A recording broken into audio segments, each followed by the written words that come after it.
What's good, Knicks Nation? As we listen, man, we got an action-packed show. And as always, we have a whole lot to talk about. So Gotham sports may not be anymore, as we have to find a new home to watch Knicks games.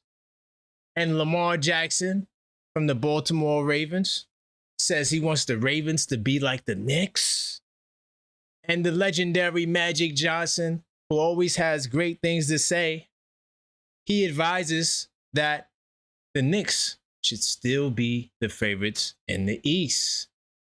And of course, the flagship topic of the day, Josh Hart claps back at Draymond Green. Man, we got to talk about it. And my question of the day is, we talked about opening day the other day, but today we're going to talk about Christmas Day. Who do you think the Knicks will play on Christmas Day? Josh Hart?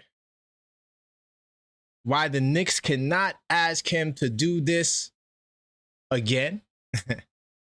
And who will make those final two-way spots that haven't been claimed by any player yet? So look, man, we're going to discuss this and more on this episode of the Blue and Orange Brunch Show.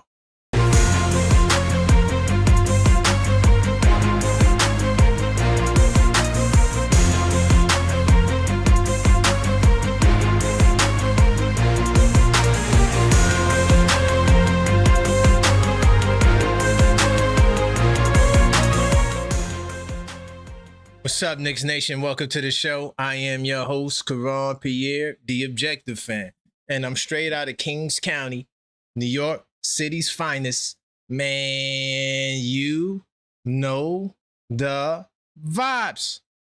Tell a friend that we live, man. Hey. What's up, Knicks Nation? Hopefully you guys are having a fantastic day as the good summer weather returns. So before we begin the show, we do have to address the proper formalities. We definitely have to smash that like button. So as you enter the show, smash the like button so we can let the YouTube algorithm know that this is the place to be. And we're still cooking with hot grease. While you're at it, you may as well subscribe, because about half of you guys who watched in the last 28 days are not subscribed. So subscribe now and help us close the gap. We're on the road to 10,000 subscribers. And each time we reach new subscriber milestones, we have special giveaways. The only way to know which giveaway will be next, you have to subscribe and hit that bell icon, all right? Man, first off, welcome everybody to the building.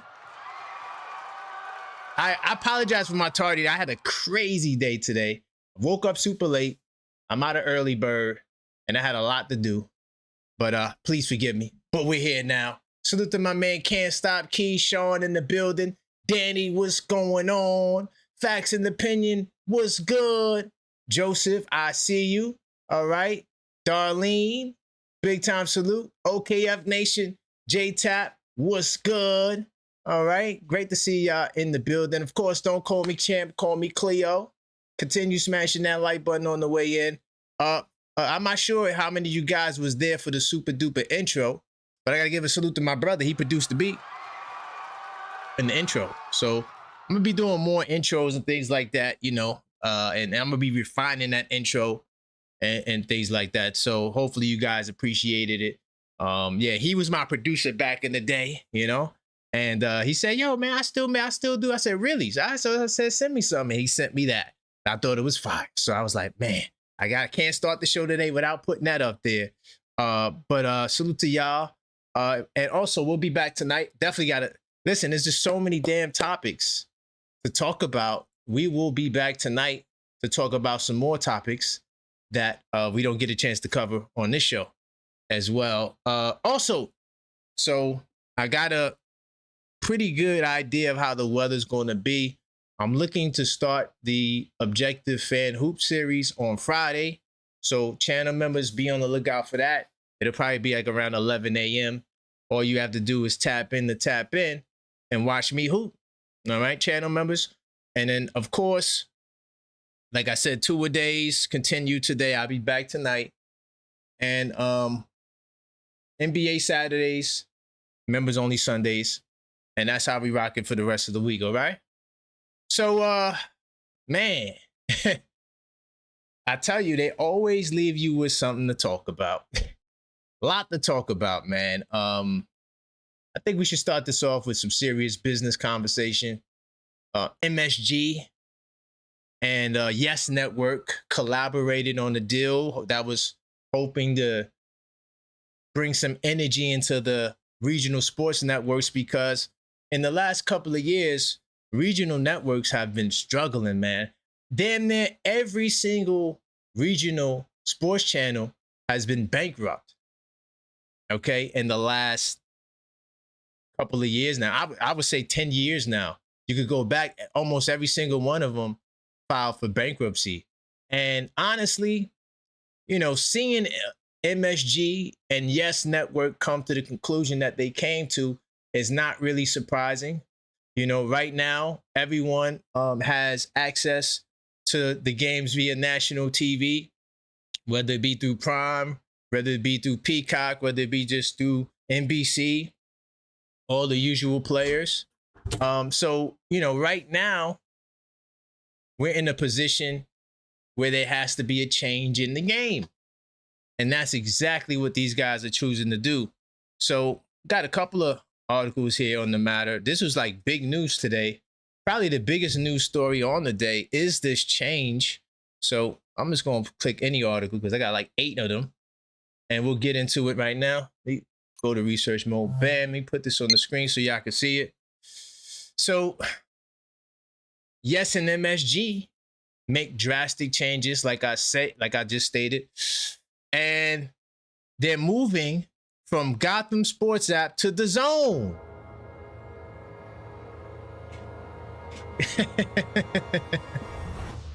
Hey, salute to all my boxing people. So if you're in the boxing right now, the Zone pretty much owns you know, the boxing landscape.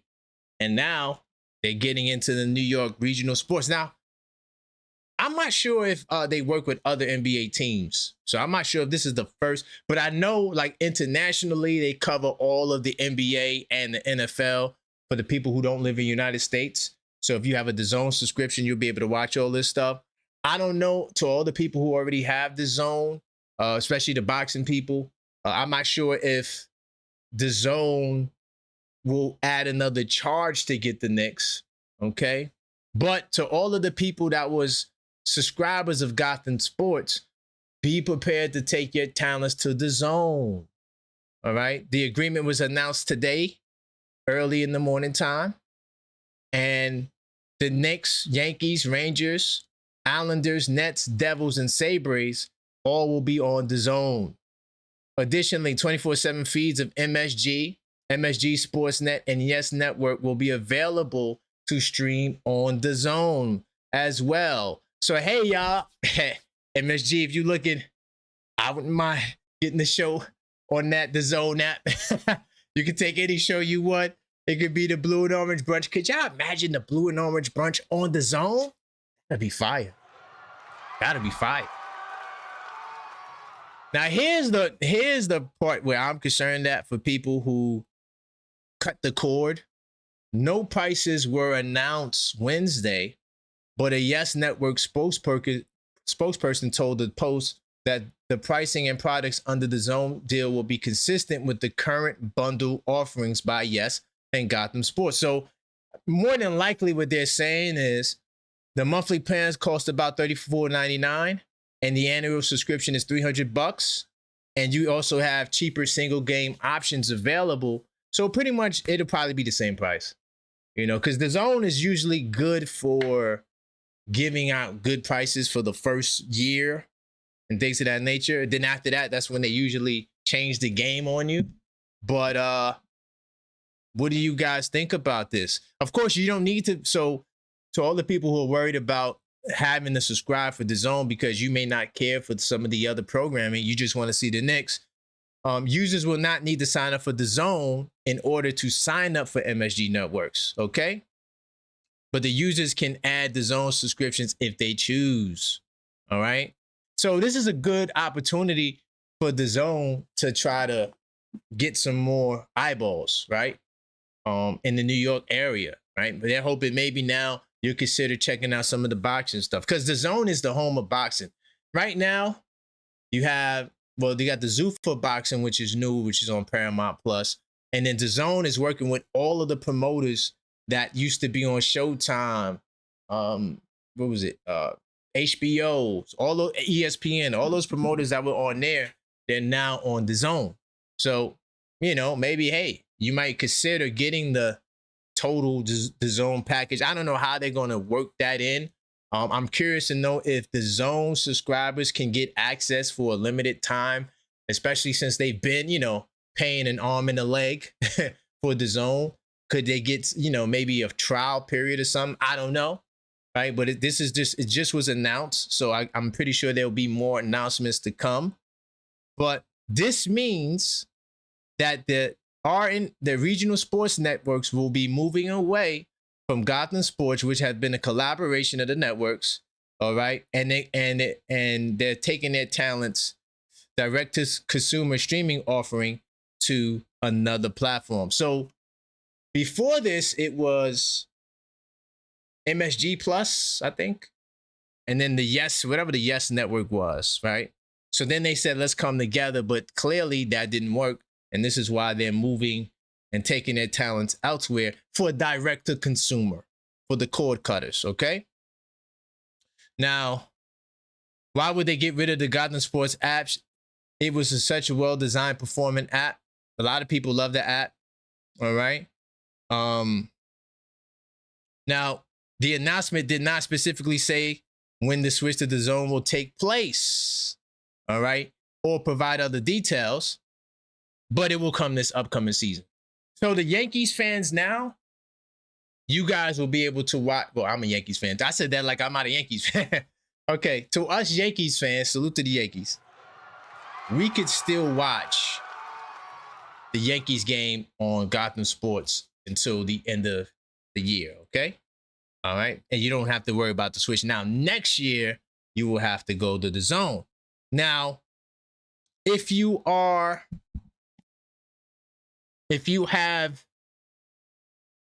MSG, if you have cable, right? Like I have cable, right? So I don't need to go to the Zone. It'll still be on your cable networks. This is for the cord cutters who are not, you know, Fire Stick people. I just say it like that. So this is what this moment is for those people. I don't know. Hold on. There's another quote too I want to get into it. I think it's very important. We have great momentum with our Gotham Sports app and all our viewing metrics and subscription numbers. Yes, Network President, CEO John Lintner told Sports Business Journals. But as we sort of look out into the future, we're always thinking strategically, and we want to make sure that we continue to evolve the product. In this case, we have the opportunity to align ourselves with a company that's truly a global leader, a proven track record in digital streaming, in the digital streaming marketplace. And so really what made it this attractive is it starts out with the fact that the Zone has an exceptionally talented management team. Yeah, the Zone has been in the game for a while now. And they are, I would say, the leading sports streamer, but that's what they, you know, that's the messaging they put out. So it's not necessarily that the numbers were all bad. I think from a business standpoint, this probably makes more sense for them to shift their approach, because the cost of the regional networks, that is the major hurdle that a lot of these networks go through. So going to a platform like the Zone that's already established and partnering with them, it makes life easier because they already have the infrastructure. And you don't have the same cost as it would to run your own app, because that could be costly. All right, so that is the change. That in order, if to all you direct-to-consumer people, if you're not a part of the Fire Stick Posse, you will have to take your talents to the Zone to watch Knicks games. If you just joined the show, continue to smash that like button. I do appreciate all of you guys, all right, in the building. All right, salute to all of y'all. smash that like button. And if you're not subscribed, subscribe as well, so we can let the YouTube algorithm know that this is the place to be in the afternoon time. And this is the Blue and Orange Brunch Show. So that was the zone change. Let's get into some basketball talk. By the way, my question of the day is, who do you think the Knicks will play on Christmas Day? So if you do want to call up when I open up the phone line, 646-995-8389, you can talk about that as well. And if I miss your call, I will call you back. All right, but I'm gonna get to some basketball talk. I want to talk about the final 3 roster spots for a second, because it is a mystery right now. Right now, we don't have no 2-way contracts. None of them are signed. That to me tells me that, there's some reluctance, because while we have time, right? We still got, 2 months before training camp? But, August, September, October. That 3 months? Damn. August, September, October. Damn, 3 months. I'm jumping the gun. I am so excited for this season to start. All right. But we don't have any 2-way spots filled at the moment. That could change at any second. We've seen teams already. There's teams that already got their 3 2-way players locked up. And we don't even have one signed. What is going on with Leon? What is he cooking? He has to be cooking something, because ever since the signing of Andre Drummond, it's been quiet. It's been, crickets out here. Hey, that was for the Pistons. We really haven't heard much from the Knicks in terms of moves and deals wise. So where will they go? That is a question. Damn, there's so many topics. I forgot. There was another topic I wanted to discuss. Damn. But let me get this source on the screen, because I need to know where the Knicks are going to go. It's a little eye-opening to me that not one of our players have landed a 2-way spot. So there's some speculation out there, right? We never found out what happened with Kevin McCullough Jr., right? It's safe to say he won't be back, right? But who knows? Maybe he will. But predicting how the Knicks will fill out this last 3 roster spots, all right? Now, we still have a roster spot remaining as well. We got $3.3 million left under the second apron. So there's an option to get a buyout candidate, a center, a power forward, hell, another 6'5" guard. We love those under 6'5" guards. But at the same time, there are some names that probably will be in strong consideration. Tosan Ebenwama, but I'm just going to say Tosan. He went overseas. He signed a deal in Europe. I think that was yesterday. So he's gone. All right. Kevin McCullough Jr., disappearing acts. Nobody knows where he is, right? Haven't seen him all summer. And Trey Jemison was at the ESPYs, but he's still not signed. Those were our last 3 2-ways. Trey Jemison still has 1 more year of eligibility, right? So will he be back? Another mystery. Then, during Summer League, we had some young bulls, like the Liam Robbins kid, who captured a lot of you guys' hearts. At first, it was like, who is this guy? Why is he out there? Then it was like, oh, man, let's give him a shot, and that's exactly what it was. But there's still other, talent from other teams. We usually don't poach, as you can see from that list right there. Usually, Tosan, I think, came later in the year or something like that. Or he started early in the year, then somehow Dylan Jones came. I don't know. But usually we get our own guys from Westchester Summer League. We don't really take 2-ways from other teams unless they go to our G League first. And then from there, we'll sign them. That's what happened with Dylan Jones, by the way. Anyway, nonetheless, right? We are still without replacements, so to speak, if that's what you would like to call it. Tyler Nickel it would be safe to say he's a two-way lock, but if he is a two-way lock, why isn't he signed? I'm just saying. I'm not saying he won't get a contract. I'm just saying, what is the holdup? Why is this kid Nickel not signed? Are we hesitant? Is it just the game plan? Are we just looking too much into it? But it's still, I don't know. For me, it's a head scratcher. Both Jack Cahill, Tyler Nickel flashed their potential in Summer League and seemingly have a future with the Knicks. However, they're likely on different timelines. First off, Jack Cahill can't sign a two-way contract. All right. He would have to be on the roster because he already has a contract overseas. So that's why the Knicks drafted him. Hey, I'm telling you got to be real sly in this business, right? We know the kid wants to stay. You know we only have one more roster spot.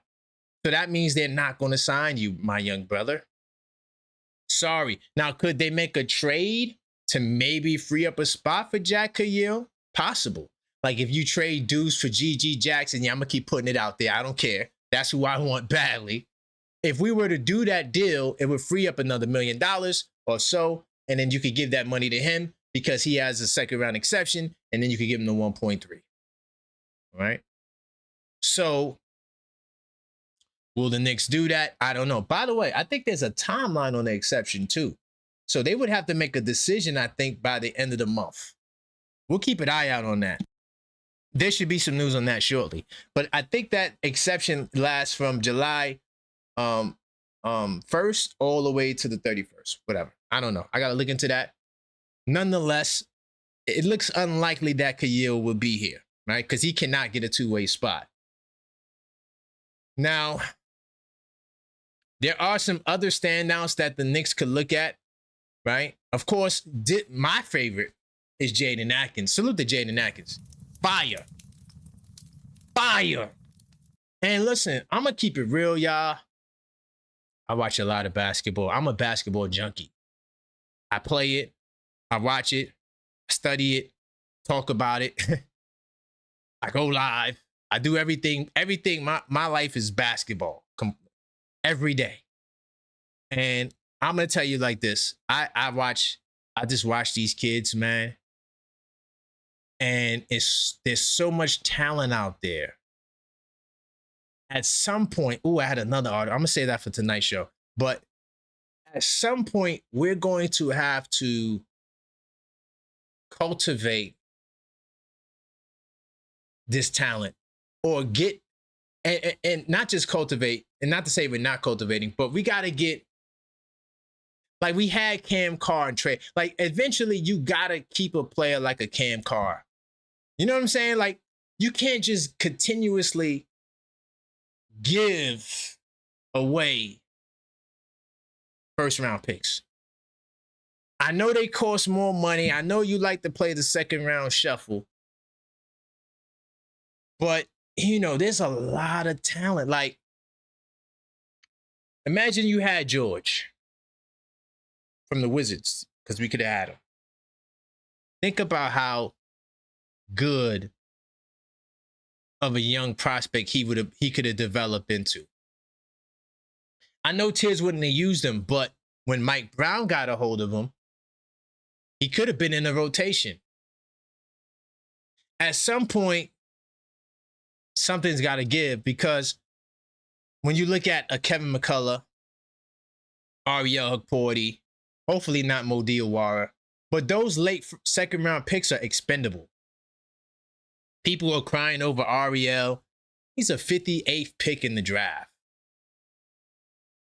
You know what I'm saying? Like, usually players who get drafted at that point, they don't last long anyway. Do you know, I can't remember what the average NBA contract is. I remember it used to be 4 years. I don't know if it's still that. But there's a short shelf life in this league. So at some point, I know you're scared of the rookie extension. It seems like Leon Rose is terrified of the rookie extensions. That's why my honest guess is Pacome Dade will not be a Knick. Whether it be this summer or next summer, he will not be here. For sure. Because Leon Rose, he just stays away from those rookie extensions. I'm talking about first round, not what Mo Diawara got, not what Deuce McBride got, not what Jericho Sims got, not what Mitchell Robinson got. I'm talking about them second round extensions, boy. I mean, them first round extensions. Those are the rookie contract extensions. Those can be quite costly. He traded off of RJ, traded off of Quickly, traded off of Toppin, traded off of Grimes. Clearly, he strays away from that. But at some point, you got to get back there. Now, don't ask me how to pronounce this guy's whole name. I'm gonna say Okobondu. All right, he's a summer league player that we talked about him before. All right, we talked about Liam Robbins. Okay, I like the Atkins kid. Hosea Sellers, he's solid. Salute to St. John's Red Storm. We in the building. You know what I mean? You got to represent for the Red Storm. You feel me? But he's 6'4". Like, why we can't get 6'7", 6'8" guys, man? Are we opposed to that? But who do you guys think that we're going to sign on a two-way deal? I think that is up in the air. I really don't know what direction, we're going to go in when it comes to the two ways. It's mind-boggling to me that certain players are still available. But we'll see what happens. Definitely continue to smash that like button. If you want to call up, I will call you back, 646-995-8389. All right. And I'm going to get into this Josh Hart stuff because Draymond Green and the Knicks, man, you talk about a lot of dislike and shade and hate.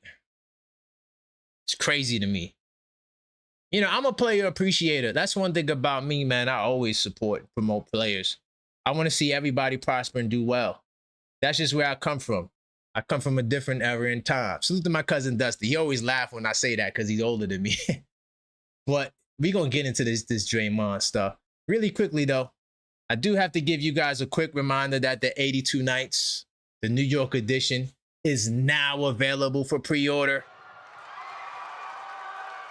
This edition includes the 26-27 Knicks basketball schedule, plus all 12 components of the 82 Nights basketball intelligence system, from the game tracking to the stat trends, to the 10-game reviews, to the players to watch, to the fan engagement pages, to the season reflections, and much more. Pre-orders, of course, come with free shipping for a limited time, so definitely take advantage of this opportunity to get your journal early. Now, once you pre-order the journal, it will be scheduled to arrive in early October, well before the season begins. All you have to do is check out my Linktree.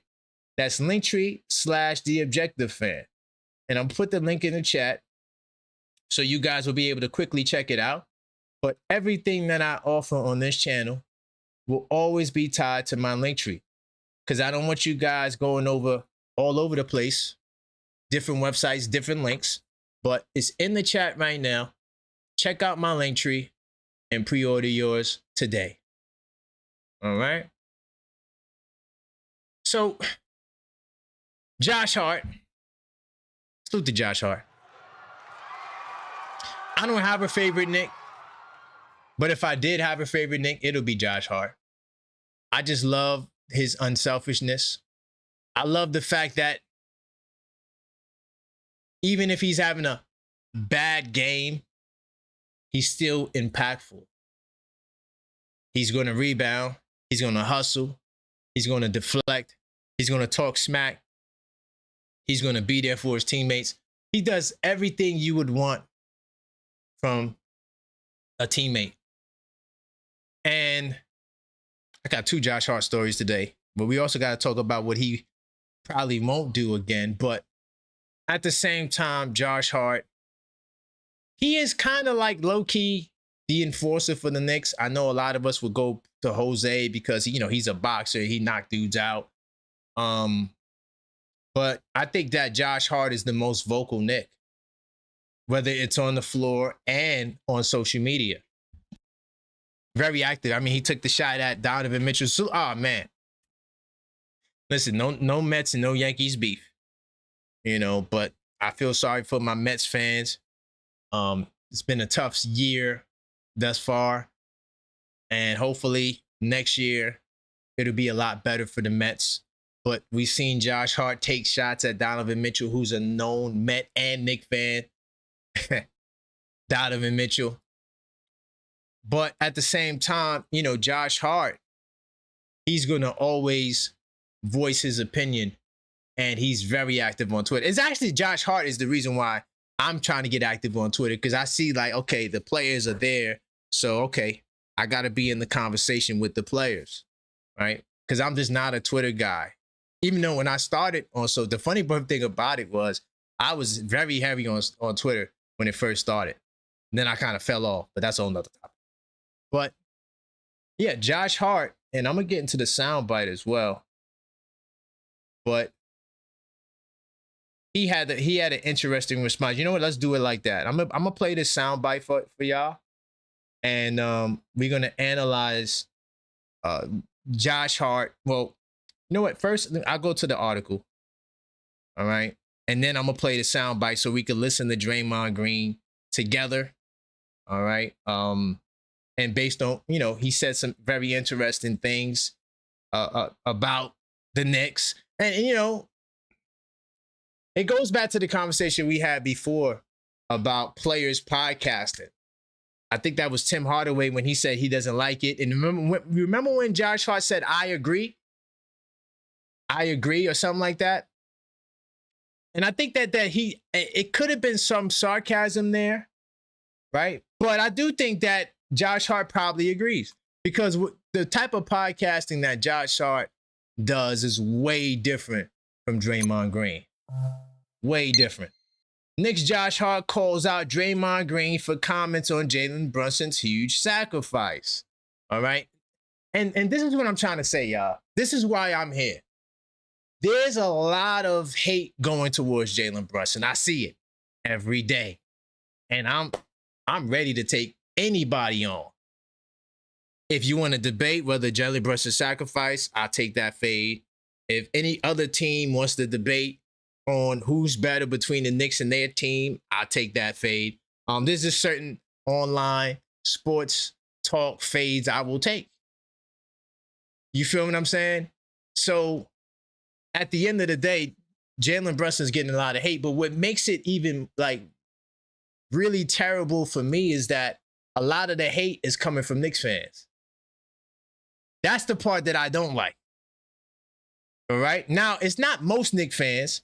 It's not all Knicks fans. Okay. It's not most Knicks fans. It's not all Knicks fans. But there is a segment of Knicks fans that are consistently coming at Jalen Brunson and trying to undermine him. He's not worth the money. He didn't sacrifice. He's still not the best in the world. This is OG Anunoby's team, you know. Like, I mean, just all types of things to slight this brother, and I don't like it. So I'm always going to have something to say when I hear something. But this is what Draymond Green said, and then we get to Hart's response. It's the New York Knicks, bro. They can afford it. You ain't got to take no discount. Of course. For them to get paid, you ain't got to. My situation is different because Steph making 270, Clay making 180. Yeah. All right, something got to give. Cool, I can take a look. All right. So here is the problem, right? And I got to cut in for, you know, fair usage, right? But I don't think what Draymond Green is saying is completely off. However, I do think his premise is off. But there is some truth to some of the things that he's saying. But I just want to say, and this is a lot of things that these players don't understand, and why I think Bob Myers potentially got out of the Golden State Warriors game because he saw it like this going downhill. And maybe the ownership in Golden State doesn't have the backbone to say, Draymond, you old as hell. Get your ass to the left. What are we doing after Steph? What are we preparing for? Are we just going to have a bunch of old ass players? Maybe Bob Myers said, I can't work under these conditions. You're going to be trash. Hold on, I just seen something on Twitter. I just want to make sure this ain't no crazy breaking news. Hold on. 2 seconds. All right. What was this? Oh no, that was in Twitter. Okay, cool. All right. Okay, cool. All right. So let me get back to it. So anyway, Draymond Green and the Warriors won the championship based on paying luxury tax. They're coming from a different era in time. So his rhetoric is for those days. That was in the second apron days. So he's wrong on that off rip. It's a new day today. And teams are avoiding the second apron like the bubonic plague. It's a death sentence. I'm going to keep playing. I can take less. Mm-hmm. But he the top guy. Yes, sir. Sure. By the way, let Josh Hart or somebody else take less. Yeah. Like, they in my role, right? Let one of them take less. But guess what? So he's the top guy. Let one of those other guys take the discount. Josh Hart, he's in my role. Let me just say this. He's partially right in the fact that I do think the lesser guys are the ones that's getting hit in the second apron era. However, the problem is when you look at the Knicks team, let me go into research mode. When you look at the Knicks team, right? And let me go. Here is the problem. All right. We got 50, 92, 50, 92. No, my math is off. Yeah, I'm right. No, 50, 92. So over 100% of the cap, the salary cap, money, more. So we're spending more money and being over the salary cap on just our starters alone, Draymond. Just so you be aware of that. I don't know if he's aware of that, so I just want to say that for the record that we're over 100% on just the starting lineup. We got the best starting five in basketball. Hey, salute to the New York Knicks. We also spend our money on our starting lineup. Every single player, every other player on this team is on very short contracts. Now, I don't know if Shaman and Alvarado sacrifice money. I know that's the narrative they want to put out there. I don't know. But at the end of the day, let's look at the contracts outside of the starting five. So the bench is already cut. The bench is already cut. Right? So it's like going into next season, Draymond didn't have these problems where you only have 10 players and you're $4 million away from the second apron. Now, that could change with Hart's contract and Towns' contract. That could change. But I'm just saying, he wasn't facing this because with Golden State, what it did was, okay, let's just continue to spend. It was a different era in time. The Golden State Warriors are not successful, Draymond, right now. So what parameter are you speaking on? The last time you won the championship, you didn't have to deal with a second apron. And when the Warriors did go into the second apron, Draymond, what happened?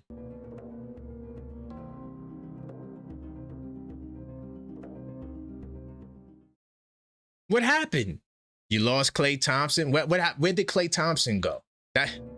Why isn't Clay there? At some point, the cut has to come from somewhere. And you're lucky, Draymond, it ain't you. That's the funny part. Steph Curry ain't take a penny less. I feel that. And neither did Clay. Curry ain't take a penny less. I feel that. But guess what? Steph Curry ain't take a penny less. I feel that. And neither did Klay Thompson ain't take a penny less. Rightfully so. Different era in time. There was no second apron. If it's gonna work, somebody do. Well, guess what? I ain't really expecting them to take less. Yeah, they should. I don't know what he doing. I'm happy for him. He got he that still got the 155. max though. The max extension. Yeah. Hey, and this is where, listen to this. This is the other thing I agree with Draymond on. This right here, he's 100%. Listen to this. Because this is actually what's going to be my article. The max extension? Listen. He ain't get the max. That's $100 million. It's the New York Knicks, bro. They can afford it. You ain't got to take no form. You got he that still 155. got the max though. The max extension? Yeah. He ain't get the max. That's $100 million. You see that? He got the max extension, but he didn't get the max. Did you catch that? It's a difference. I'm gonna play that again. I don't know what he doing. I'm happy for him. He got he that still 155. got the max though. The max extension? Yeah. He didn't get the max. He didn't get the max. That's $100 million difference. I agree with that part. So I'm not saying that everything Draymond said is wrong, because I do agree with some of the things. Like, I also agree. I don't think no player should sacrifice money. I'm from that school. I'm not sacrificing no money. But Jalen Brunson is an anomaly. See, that's the other part that these guys are not considering. First off, none of these players, none of these players were held by their general manager as a baby before their father held them. Did you catch that? None of these players did that. Have experience with a GM like that. His dad is the GM's first client. we were fined $250,000 and gave up a second-round pick for tampering. God damn it! This is a different relationship. So what you had in Golden State, we don't have that in New York. So when Jalen Brunson sacrifices, he has a different connection to the boss. The guy in the front, he has a different relationship with him. It's a family affair. So he's speaking before apron time. You know how they got BC and AD? He's before apron, when you could just spend all the money, and that's how Golden State was able to get KD and all of that stuff. That's before the second apron. Post second apron is what we're seeing today. But those other players are taking sacrifices. And I'm going to get to more of that in a second, but I want to talk about Josh Hart's response to this, because I think Josh Hart is standing up for his teammates, right? Hold on. Let me try to. Hold on. I'm in the wrong damn article. Okay, I'm doing too much. Hold on. Let me go forward. All right. Let me close this out. I bet. So, New York Knicks swingman Josh Hart took issue with Draymond Green's resurfaced comments on Jalen Brunson's infamous contract sacrifice that led to their championship, right? He gave him $113 million, okay? And the sacrifice allowed them to re-sign OG Mikel, Josh Hart, and to form the core and avoid the second apron. That's what I would add to that paragraph there. All right? All right, so Draymond said what he said, and then Josh Hart says this. We've got to normalize grown men not counting other people's pockets. I agree with that. Let me tell you why I agree with that. I agree with that because they are all players in the NBA. I feel like that's like me getting on here talking about other YouTubers and saying, yeah, man, you know, they doing this and that.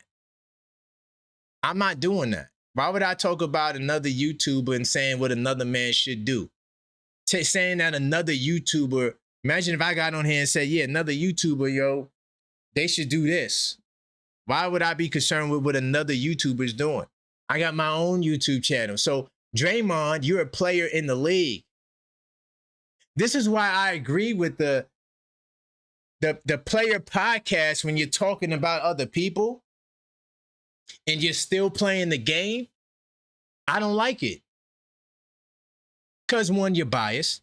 You're playing on a team. So you have to build your team up and you're going to put other teams down. It's naturally what you're going to do. It's a human thing, right? It's hard to get over the bias when you're actively in the league competing against these people. Some who you like, some who you don't like. Either way you cut it, it's bias. So because he's a player in the game, active player in the game, I agree with Josh Hart. Now, people talking basketball and, you know, us who talk basketball, that's different. That's what we do. We talking about pockets and money and contracts. But as a player in the game, I would not be talking about other people's contracts. My favorite player podcast is the Knucklehead Podcast. Hey, salute to Darius Miles and Quentin Ridges. It's the best podcast. You know why? They only talk basketball. There's no drama and what did Shaq say to Kobe and da-da-da-da. They tell basketball stories. What was it like coming up in Illinois playing basketball? When you got to the league, who was the first person to bust your ass? I mean, it's basketball conversation from professional guys who you grew up watching in the 90s, early 2000s, and they're telling the stories about the times that you used to watch. So I respect that form of player podcasting, and that's what's similar to what the roommates do, right? Whether you're a fan of the roommates or not, they're not messy and talking about what happened in Golden State and Draymond. Why did he get $27 million? They're not doing that. So I agree with what Josh Hart is saying. Like, as a player in the game, why are you concerned with what another man's sacrifice is? Like, no one's talking about your $27 million contract that Golden State is dumb to bring you back for that price. How does Golden State improve by bringing Draymond Green back for $27 million? I want Draymond to explain that. Since we want to talk about other people's contracts and what other people should sacrifice and what they should do with their money and the negotiation, I would never talk about a player who's negotiating a contract as a player in the game with a podcast. That's just weird to me. Like I say, I know my cousin Dusty will laugh, but I don't care. I'm from a different era in time. 646-995-8389. Call up if you want to talk. All right. We got a lot of good topics. All right. Once again, 646-995-8389. By the way, just to let y'all know, I don't answer block numbers. So if you call in here from a block number, you'll never get through. So yeah, just put your caller ID on. Ain't nobody stalking you. We here to talk basketball. If you don't want to talk basketball, you could do like Beyonce say and put everything you own in a box to the left, because we about to get right to it. 646-995-8389. Call up. All right. Let's see. Okay, I got a good call in the beginning. See, hopefully I get my man back in the building.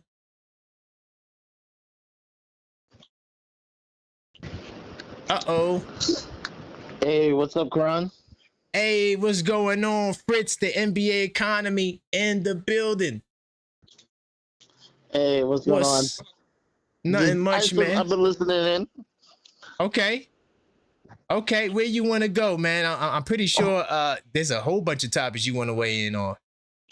I just, also a couple things. Draymond forgets that for the first couple championships, Steph was making like $5 million. Oh yeah, on the rookie extension. Yeah. So there was no way he wasn't gonna go take his money. Like, so like, Good point. whatever. Yeah, I think some of the players are pushing back against Brunson for like the power dynamic of it. Because for the longest, like the owners had such a had the power and the players didn't. Yes.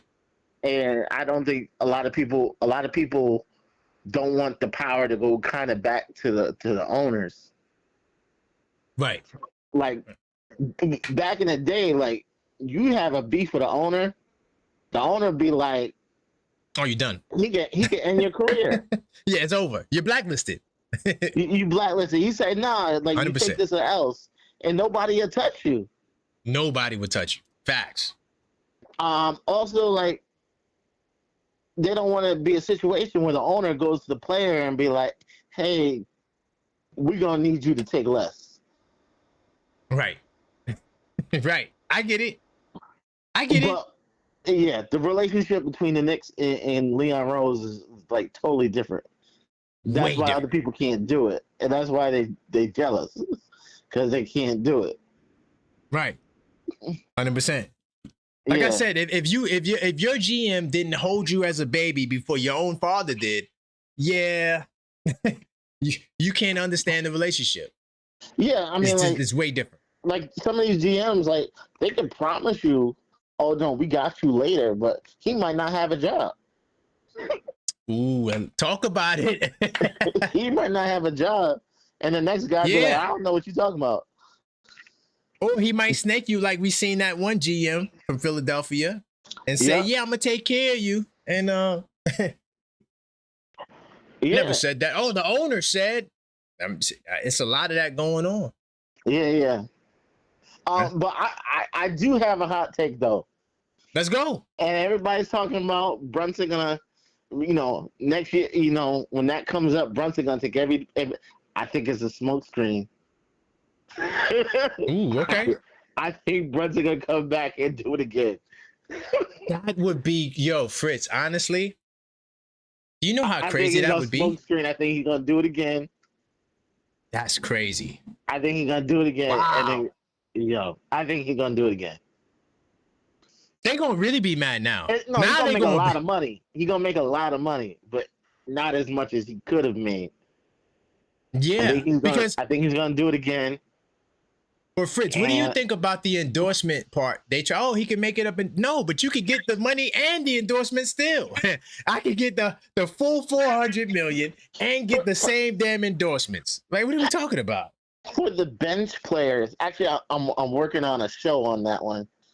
Maybe in the next couple of days about how the Knicks are signing these bench players to this money. Oh, okay. I'm definitely gonna check that out. Yeah, it's about like private equity. So private equity. The Knicks are using it. They're using like private equity to like get their players money. But I hope it ain't gonna get us in trouble though, Fritz. No, it's legal. Okay. It's legal, but like, once you see it, you'll see it. Yeah, I can't wait to check that out. Yeah. What were we just talking about? I'm sorry. No, I mean, it's a lot of topics. I mean, Gotham sports. Oh no, we were just talking about the Jalen extension. The way, like, you looked at the numbers, it looks like the Knicks are about to hit the wall. Yes. It looks like the Knicks are going to hit the wall. 100%. I think they are. Mm-hmm. I think they're going to go over the second apron. But I think they're going to, maybe not everybody comes out, but I think maybe end up with another superstar. Wow. Oh, okay. I like the way you think it. I have another angle too with that second apron stuff. Yeah.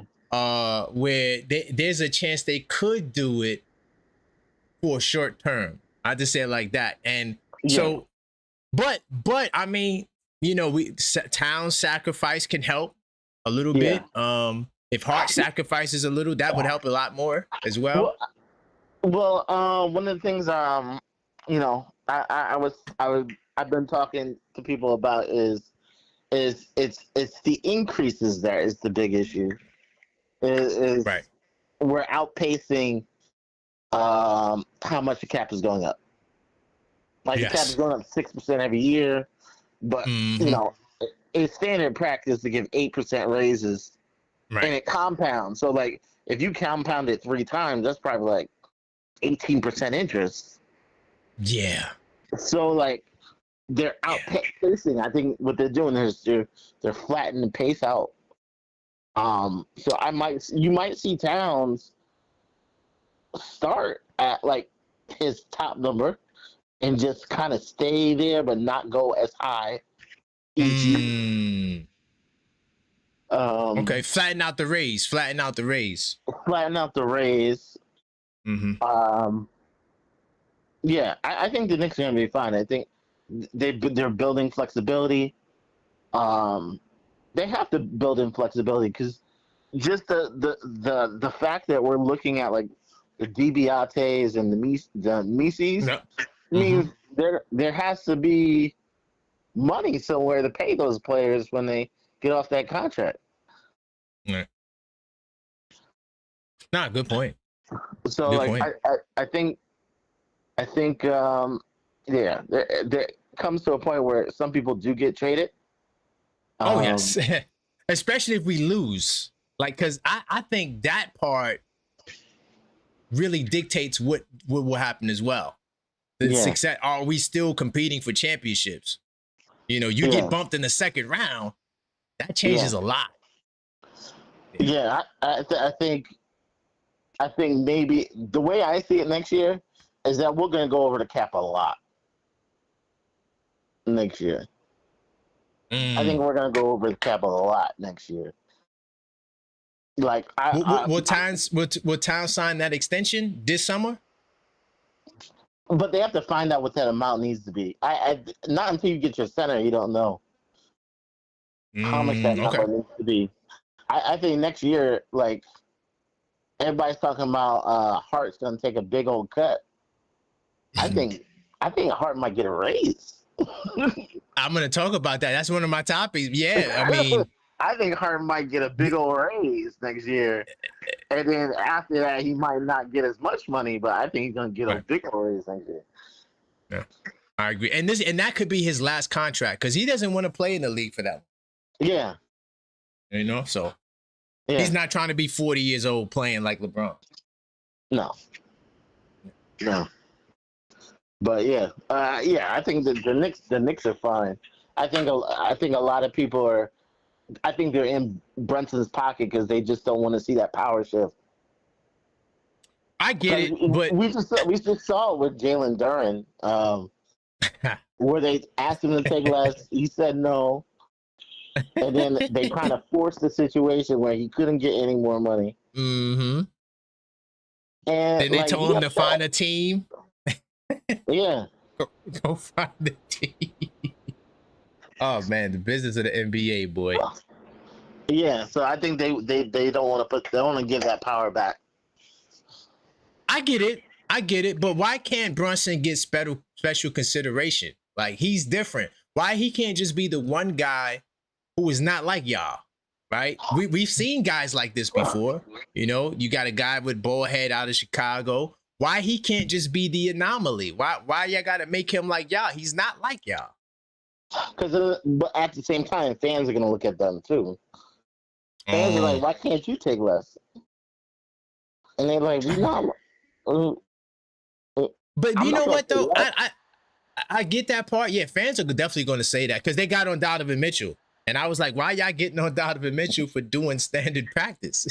Like, stop comparing. Everyone can't be Brunson, right? So Brunson's the only one that can do what he did.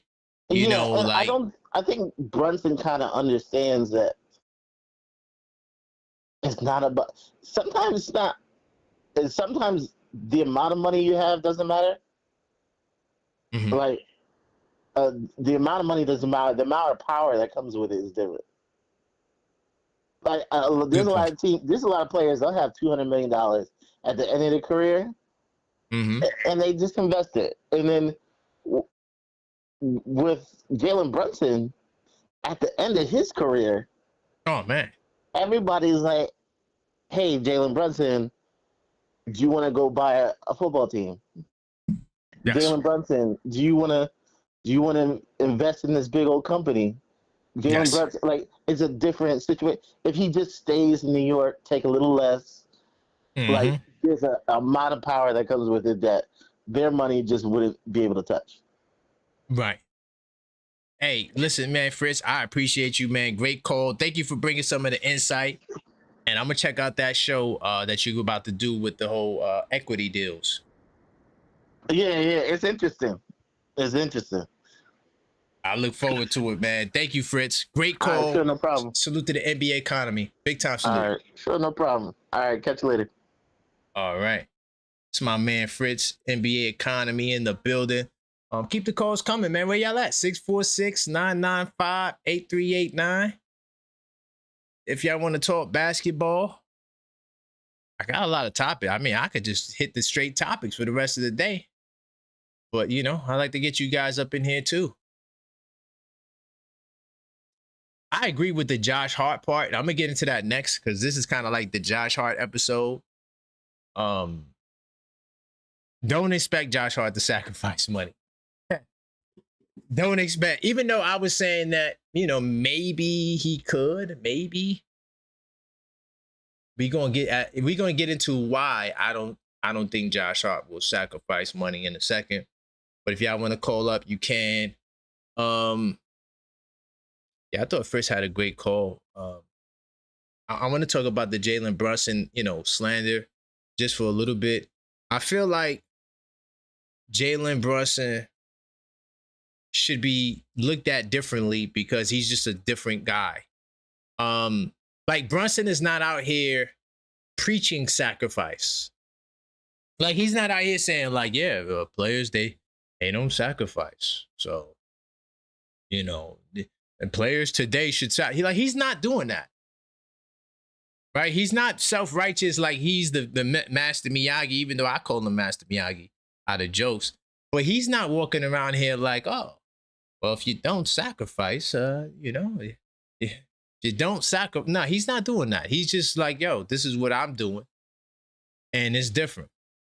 Now, while Frisch says he thinks it's going to be a big sacrifice, it could very well be that again. I don't know what that man's going to do. I remember when someone called up saying they were a relative of Jalen Brunson and said he was going to do the deal the day before he did the deal, right? Then that same person said Randall was getting traded. It was a crazy conversation, and all of those things took place. But at the end of the day, I think he will leave money on the table. I don't think it's going to be $100 million. But I could see 5%. I think I'm leaning towards Brunson saying, all right, don't give me 35%, give me 30%. And that still will help the Knicks tremendously. Even if Towns said, yo, just give me 30, Brunson says, just give me 30, it still may not be enough to prevent us from going into the cap that year, that Brunson year, which would be 28, 29. But at the same time, there could be an advantage to going into the apron at that time. I have a theory on that. That I might write content on that. Hold on. Let me write that. I might write content on that. Hold on. Let me just.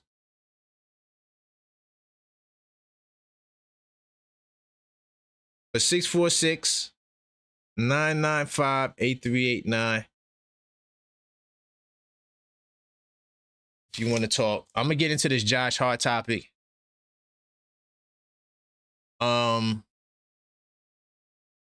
So a lot of people have, Josh Hart's another player that gets a lot of love. But people who don't like Josh Hart, oh man, they can't stand Josh Hart.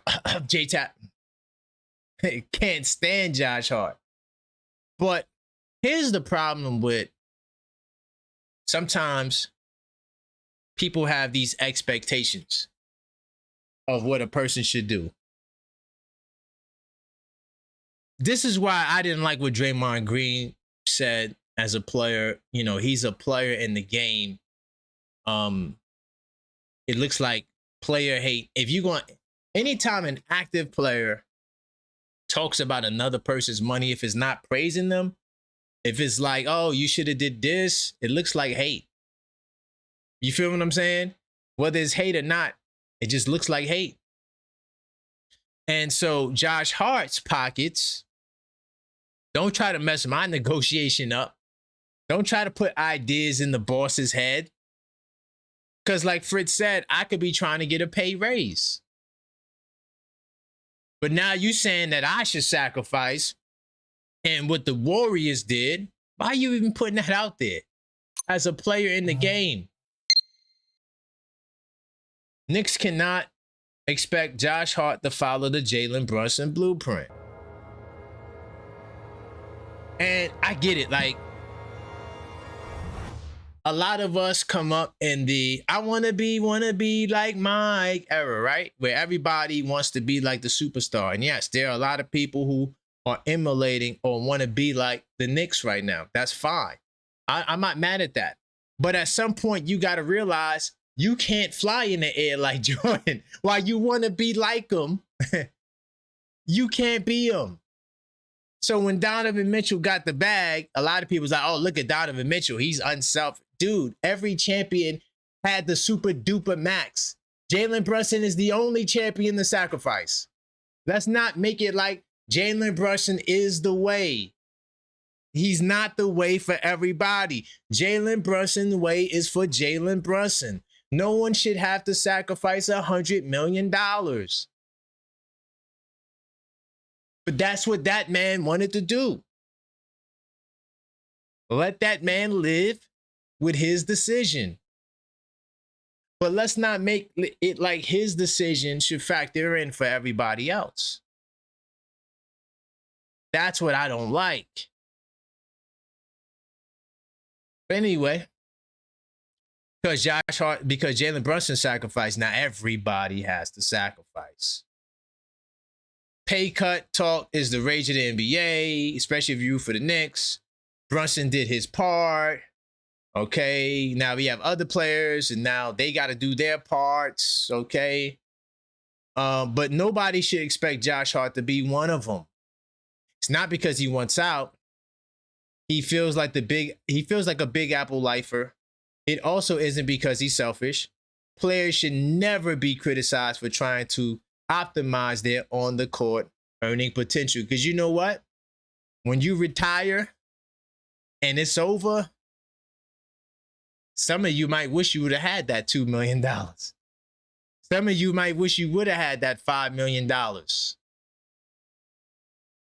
Forget about $100 million.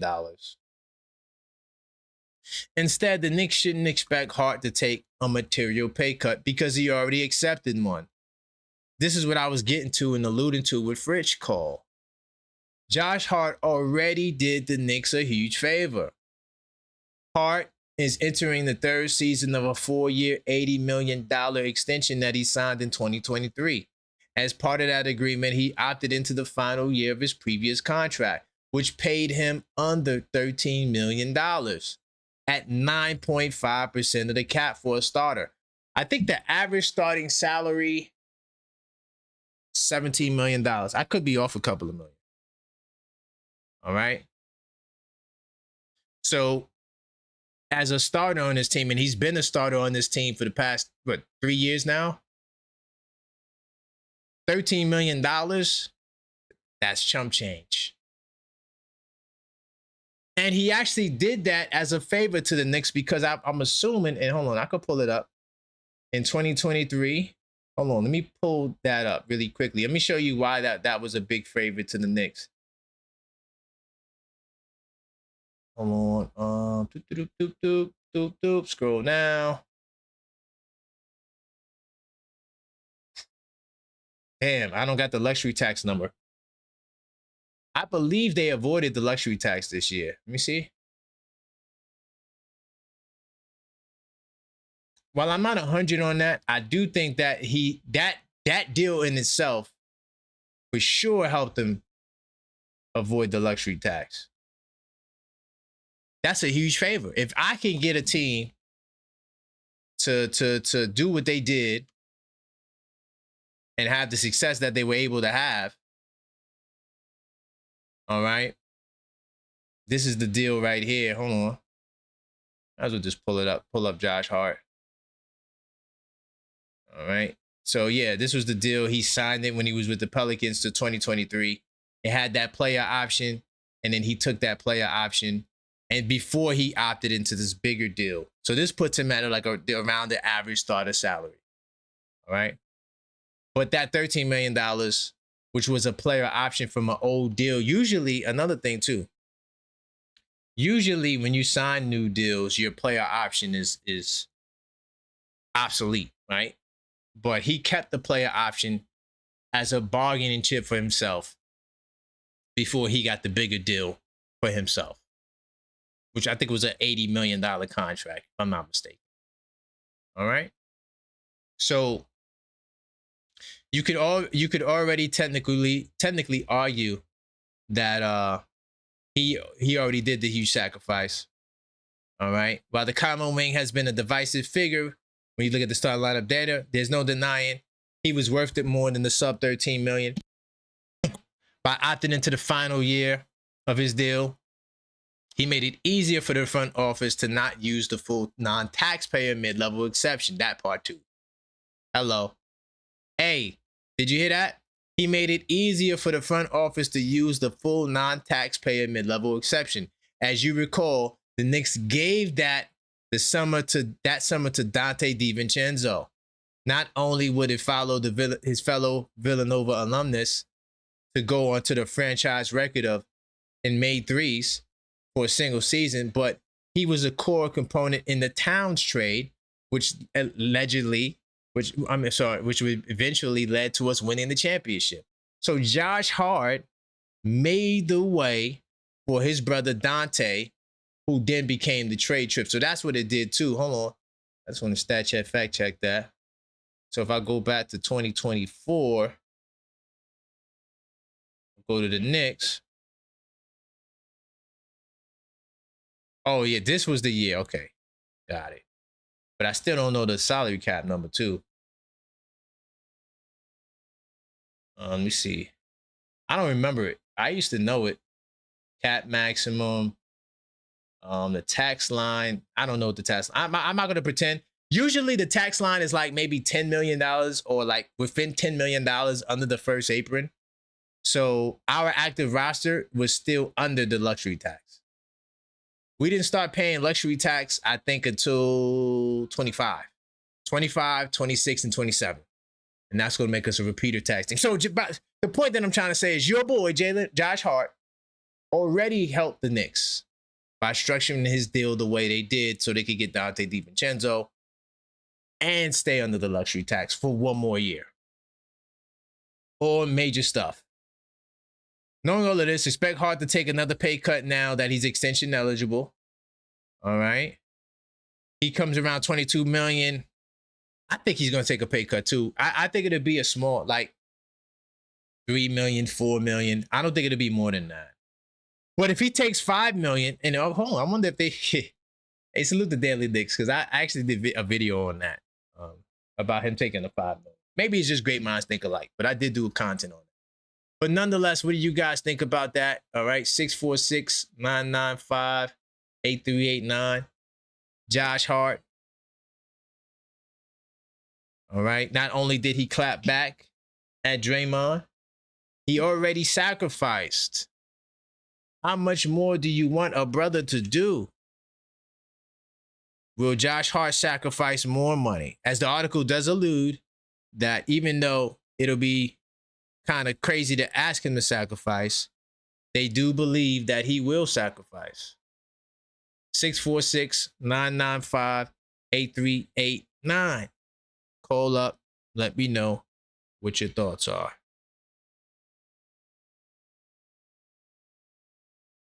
Okay. Roommates podcast. All right. Let me see. The Los Angeles Clippers were willing to offer LeBron James $20 million. Hey, LeBron said, hell no, I'm not going over there. I'm a billionaire. That's crazy. Take a peek in the chat. What are y'all talking about? Salute to the chat. Salute to Angie. What's good, Cole?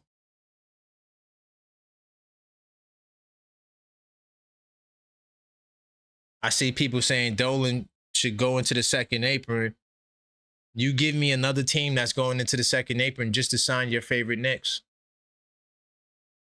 Once again, like, we're looking at old school principles. What the Warriors did was before there was an apron system. The second apron is definitely not a place you want to spend any time in. All right. Salute to Cleo.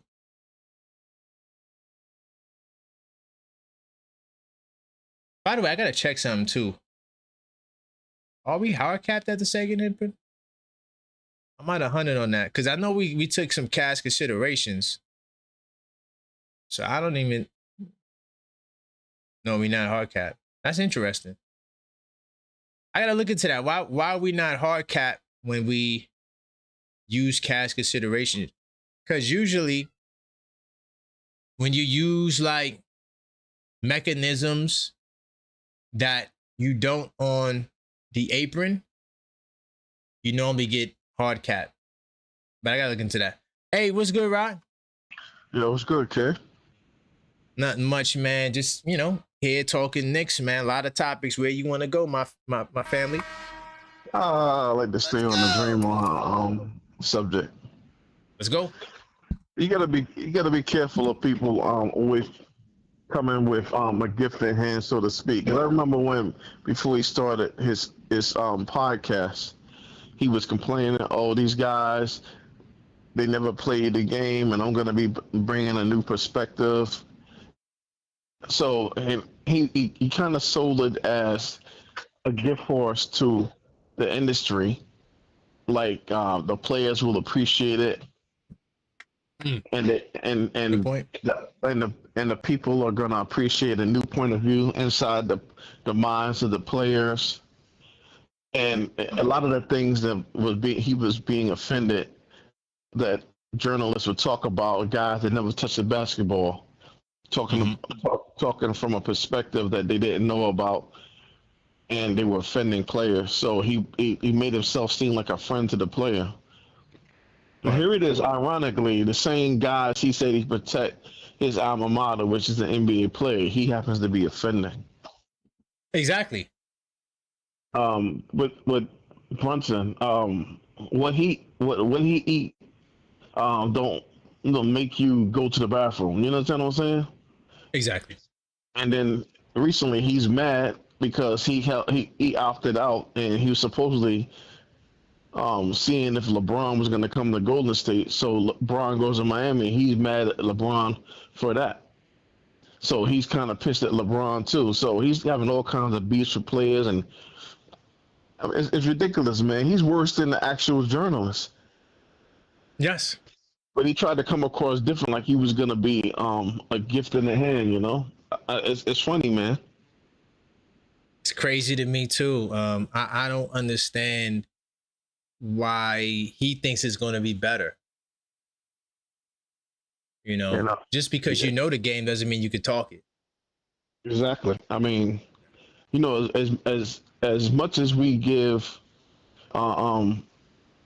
recognition and props to LeBron for being high IQ, when I guess manager asked him should they sign Westbrook onto the team, to the Lakers, I was like, what are they doing? I know this is not going to work because he's ball dominant and he doesn't hit threes, so he doesn't mesh Right. with LeBron.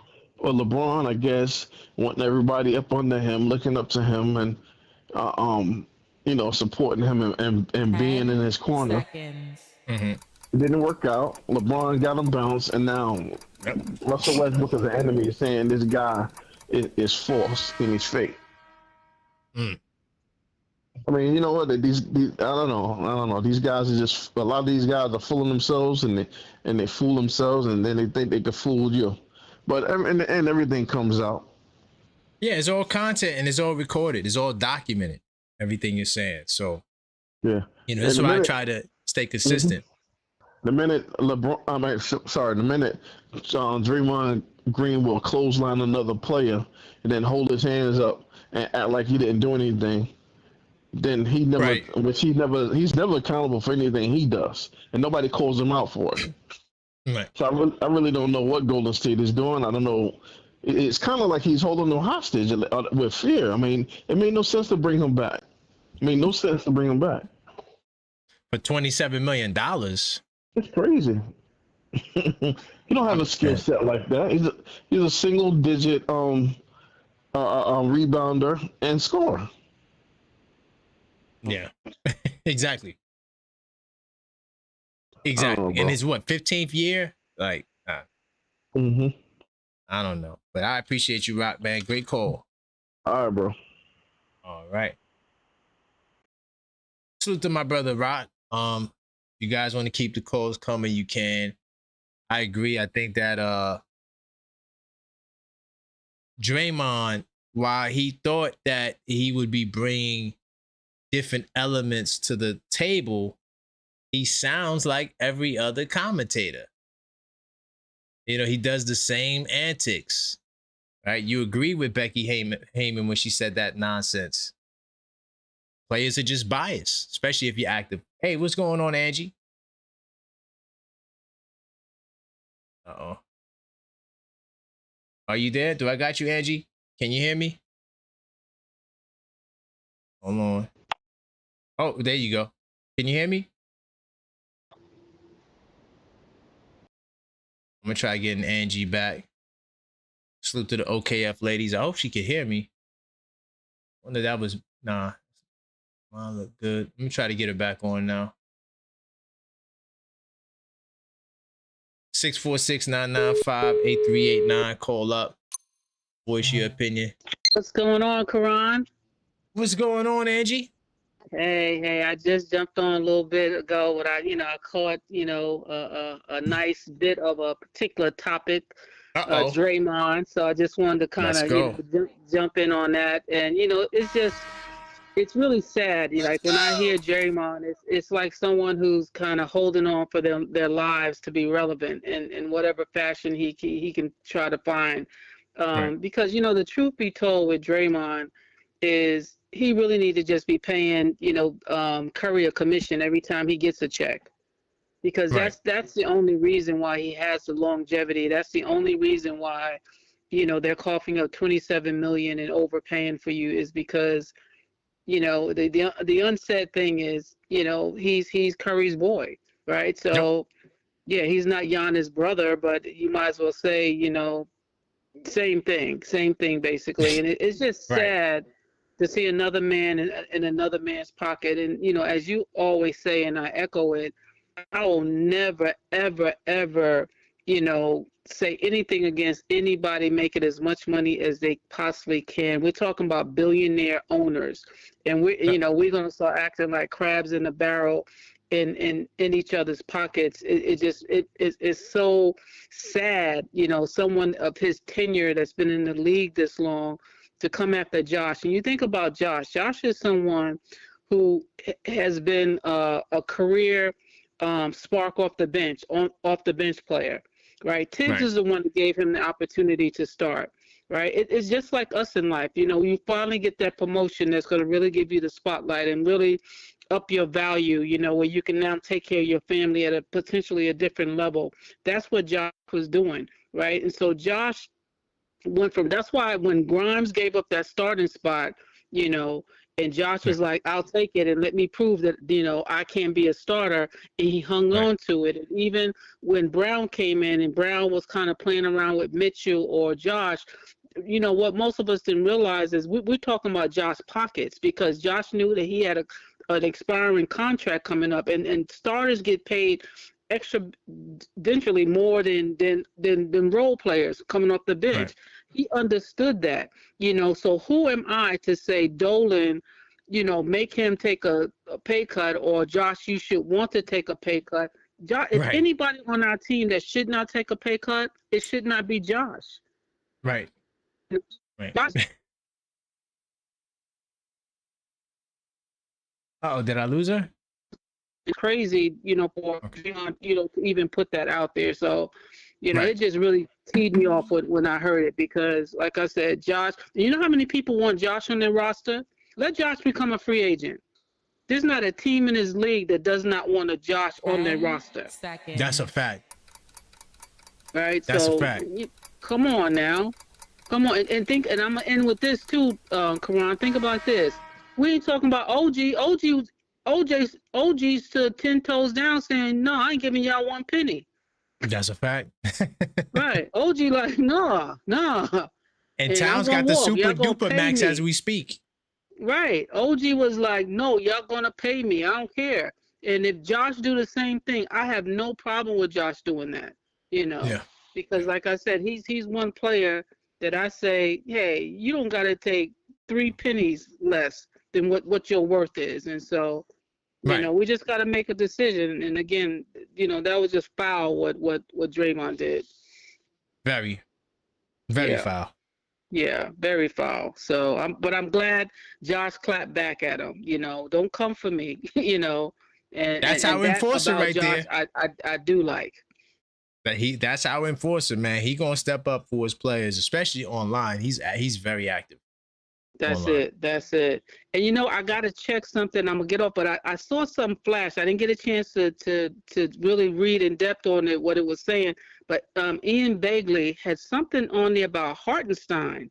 Like there was some kind of route for the Knicks to get Hartenstein or something. I was like, but I didn't really dive into it because I was driving. But this summer, I don't know if you heard anything.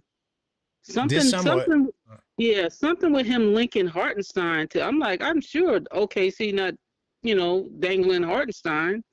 Nah, they gave up all them young guys. They gave up Joe. They gave up Wiggins. They gave up Dort for Hartenstein. Right. That what was I the thought. choice. So yeah, I just saw something on there about Hartenstein. I'll look into it a little later, but. Yeah, I'm just. If you put it in the Discord, we'll check it out because we got the show tonight, so we could always talk about that tonight. Okay, I'll do that. I'll do that. But yeah, just wanted to tap in on Draymond, the loser. Crazy, crazy. Delusional. Delusional. That's what he is. Totally delusional. You need to pay Curry a commission because that's the only reason you getting paid. That's a fact. Soon as Curry bounce, if he bounce, I don't know if he bounce. I think the only way Curry's gonna bounce, he'll actually come home to Charlotte because that's home for him and his wife. You might as well. I mean, what are we holding on to? Right. Oh, I played with one team my whole career. Are you happy losing? Exactly. Why? Right. Because they're done. They're done. You're done.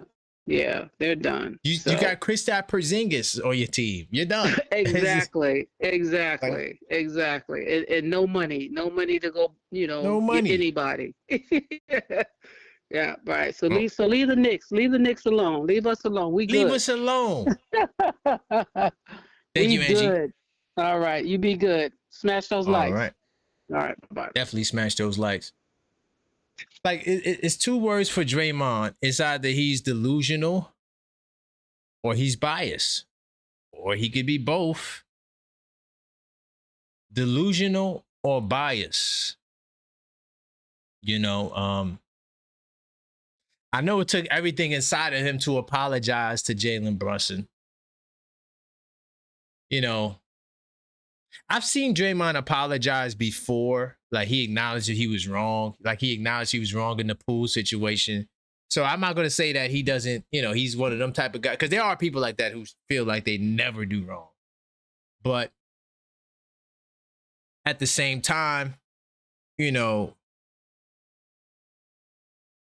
it's just funny to me that Draymond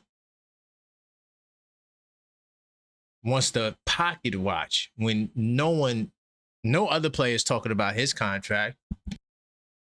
Right? Will Jaylen Brown go on there and talk about his contract? I don't know, but he should. I wonder would Draymond like that. Oh, yeah, I did this. I'm a 4-time champion. We're talking about in 2026. LeBron James is taking the minimum. You're nowhere near what LeBron ever did. You wasn't nowhere near LeBron what he did last year. And he's getting a veteran minimum. LeBron's highest reportedly offer was from the Clippers at $20 million. Right? So there's no world where you should get paid more than LeBron James. Do we run with that narrative?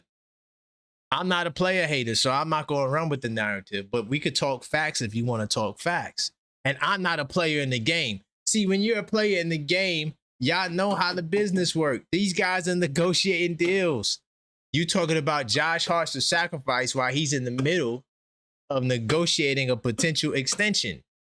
Where do they do that at? We do not respect that. All right? You are a player in the game who, by the way, you were supposed to have sacrificed. Y'all know y'all didn't have a damn prayer chance in hell to get LeBron James. Talking about we sacrificed. Man, Golden State, y'all the Boston Celtics of the West. Your time is up. But they said your reign on the top was short like leprechauns. Y'all won that chip in 2022. That was it. The last hurrah. Y'all will never sniff the finals again. But yeah, I think the brother's just biased. I'm gonna get to one more topic, man. I got the Magic arc. I got the Lamar Jackson. I'm gonna go Lamar Jackson. Now, y'all know I'm at a football show, you know. I do plan on getting more into football. But Lamar Jackson from the Baltimore Ravens, who have yet to get over the hump. I don't think he's won a championship yet. I know the brother from Philly got a championship, Patrick Mahomes. Yeah, I don't think Lamar got over that hump. So, you know, Lamar Jackson has some things to say about what he feels his Baltimore Ravens should do next season. Of course, because we inspired the world. Salute to the New York Knicks. We got everybody in the world wanting to be like us. We got young players coming in the game talking about they follow the Knicks model and play the way the Knicks play. Beautiful stuff to see. But I want to get into Lamar Jackson. He wants the Baltimore Ravens to approach this season the same way the Knicks approached their season. And everyone wants a piece of the New York Knicks, which is rightfully so, because we're the champions, goddammit. So that's just what's going to be. I got the wrong. Hold on, let me get the right link. They said flag on the play. This is the Baltimore Ravens website. All right. So hold on, let me try it again. They said flag on the play. Lamar Jackson wants the Ravens to approach season like Knicks. So hold on. The NFL team, they got their own news? Oh, okay, I get it. Okay, I got it. It's pretty much like NFL news, but then you got your own pay. Okay, cool. I'm about to be like, damn, they got their own media? Anyway, nonetheless, Lamar Jackson wants them to approach the season the way the Knicks did. This is what he had to say. Because Lamar Jackson is a family man, and he's getting into his 9th season. He said, I just told even my family that I'm locked in this whole season. He said this on the Lounge podcast. I'm not really trying to see nobody. I'm really not. We've got to win. We've got to focus. All right. Jackson is talking from the inspiration of the NBA champions New York Knicks, who went 16-3. By the way, 15-1 in our last 16 games. That's total domination, y'all.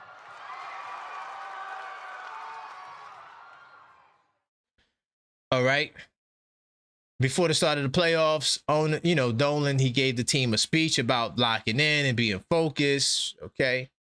Now, he said, in talking about that, I feel like that's real. We should honor that too. We're all professionals, so we should try it too. All right. And so he's just inspired by the Knicks, man.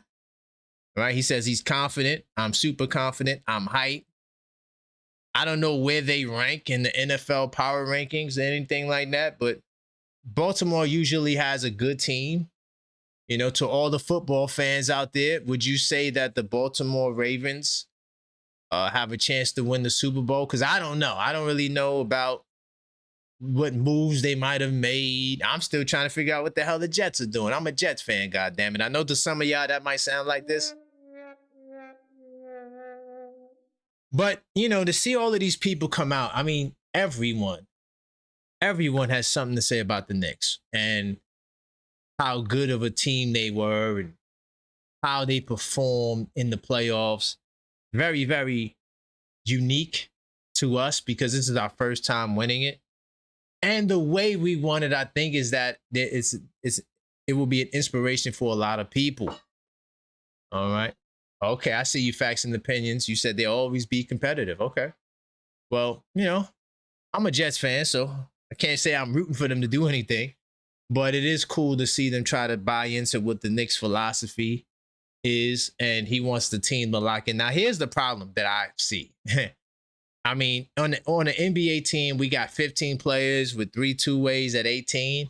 Football teams got like 50-plus players, bro. It's going to be hard for all 50 to be locked in like that. I'm not saying it doesn't happen, but, I don't really know if you could do what the Knicks did in football because, one, you don't got series, right? It's one game elimination. But I guess you could lock in, during the playoffs, get a James Dolan speech. Will we see other owners copying James? Could you imagine other owners out there with the video and trying to be like Dolan and riling the guys up? But that was what Lamar Jackson had to say. Everyone wants a piece of the New York Knicks. Please do me a favor, smash that like button if you hadn't already. All right, we still cooking with hot grease. And subscribe if you're not subscribed. Well over half of you guys who watch are not subscribed, so subscribe now to help us close the gap. Salute to the live chat once again. I feel you, Zach. You're right, Randall. Angie Cole was definitely fire. By the way, just to let y'all know, the Objective Fan Hoops will return Friday to all the channel members. I will be out there hooping, talking my smack. Because yes, I don't want to say I'm a trash talker, though I do talk trash. But I'm not like a bully out there. But I ain't gonna lie, if I block your shot, I'm gonna say, get that ish the hell out of here. I'm gonna say that, you know what I mean? I'm gonna say you're not about that. Yeah, I say my little stuff, but I'm not like a bully. I don't bully people. There's some people out there who try to bully. But one thing about me though, I do love to take on the bullies. And another thing to all the people who watch the Objective Fan Hoop series, I love hecklers. I tell them, yo, keep talking. Because I'm somebody, I played in a lot of hostile environments. So I'm used to hostility. When it's too nice, I'm too nice. I'm just, okay, here, you take the ball. But when you start to say, man, you can't shoot that, I can't. Because I feel like I'm the best trash talker in the world. Right? Even though I'm not a bully. But I feel like I'm the best trash talker. You cannot out-talk trash with. I've yet to meet somebody who can out-talk me. I'm dead serious. So I always say, if you can't handle the heat, don't go in the kitchen because I'm on fire. So that's going to be on Friday. Of course, we got NBA Saturdays, members only Sundays, blue and orange brunch every afternoon, 2:30 throughout the week. Two-a-days continue. I'll be back tonight. There's more topics. Like, I want to talk about Magic Johnson. And there's just a lot of good topics too. Salute to my man Factions Opinions. He says Draymond is a perfect example of all the Knicks haters. Oh man. Ooh. I think he is a great example. Now he did apologize, which he didn't have to do. But he can't help himself. Hey, he can't help himself. I'm like, he's always going to find, because it's clicks and views. Like, the Knicks bring views. So it's either you talking up the Knicks or you talking down the Knicks, right? And sometimes when you talk down on the Knicks, it brings more views, right? So he's playing the game, and that's the social media game. It's all content. So that's why I'm going to always respond.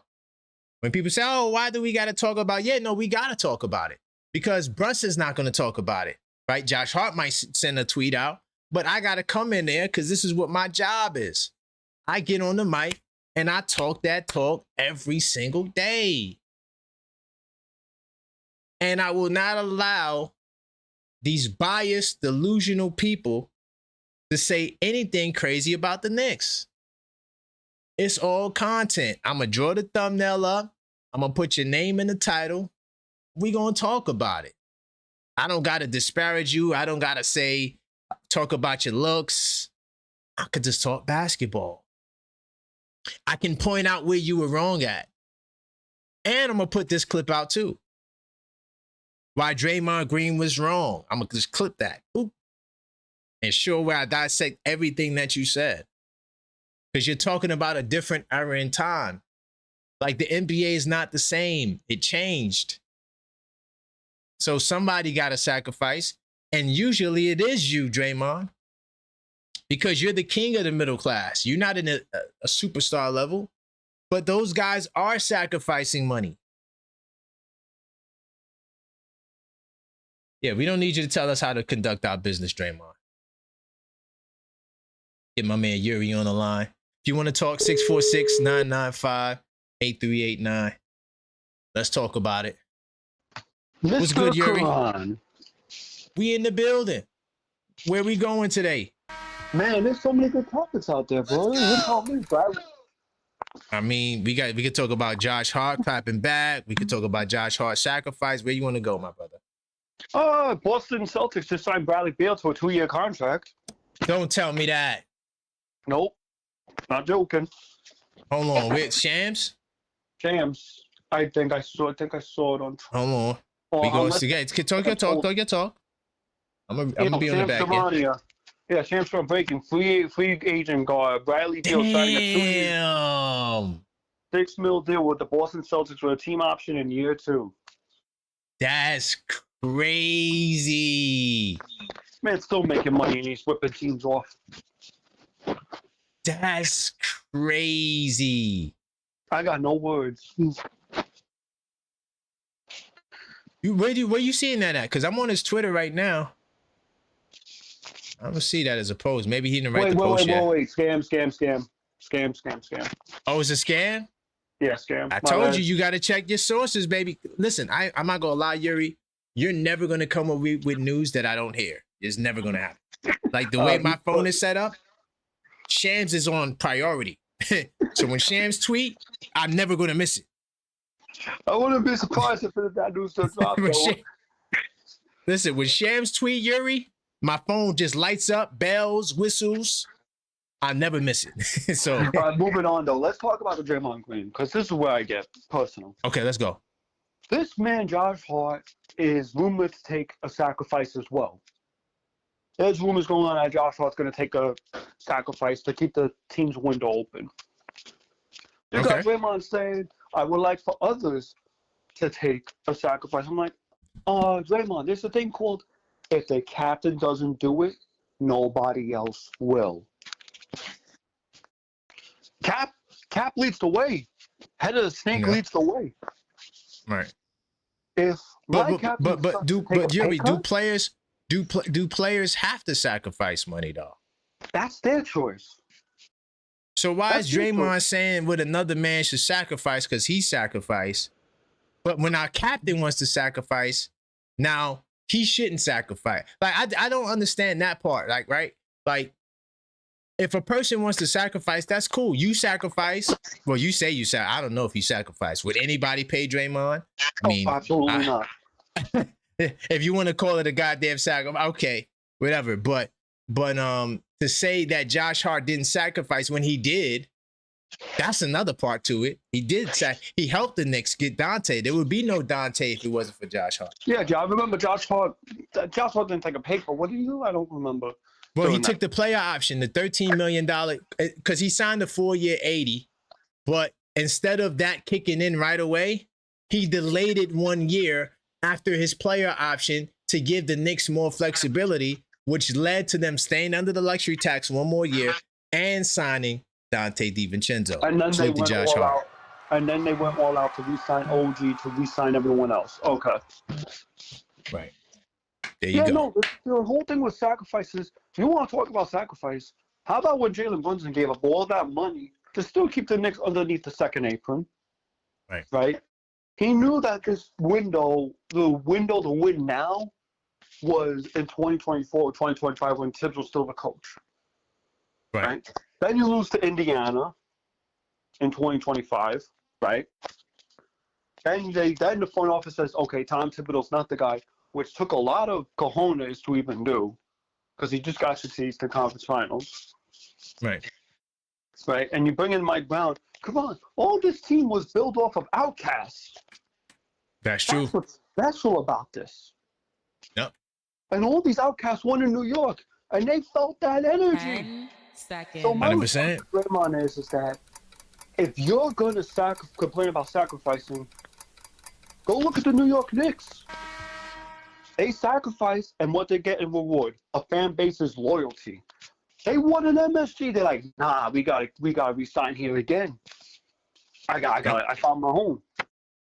You're 100%. killing New York, for God's sakes. My God, look at how Jalen Brunson's getting treated in the streets in New York. The man legit walked past Michael Porter Jr. when he was still getting checked in for a sign-in. Yeah, I forgot to put that clip out. That was funny. That man thinks he can do no wrong. Salute, Karan. But yeah, that's my thing. Thank you, Yuri. Sacrifice. You want to complain about sacrifice, Draymond? Go suck it. Later. Hey, big taps. Hey, yo. Hold on. Let me just put the disclaimer up. Draymond, I did not tell you to go suck it. That was the caller. All right. Don't come at me with that.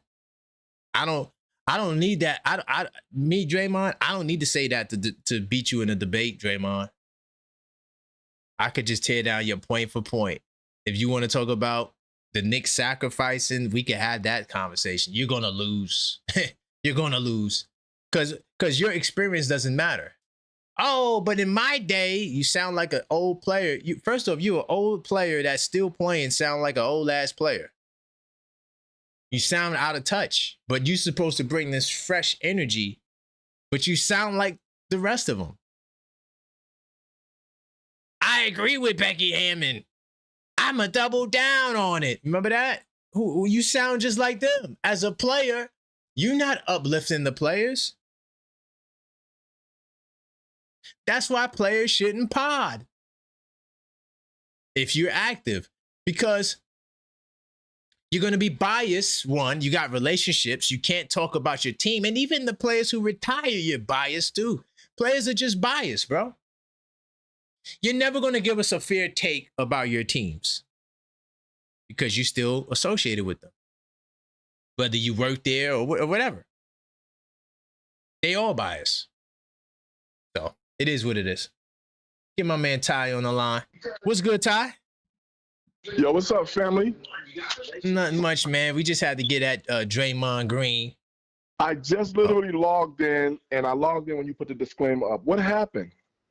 Oh, that was Yuri, because he said for Draymond to suck something. I don't know. So I just put it up there. Okay. But no, I'm saying, but what happened with Draymond? What did he say? I'm sorry. Oh, he was I'm sorry. Yeah, well, you definitely out of touch with that, but I'm gonna let you know.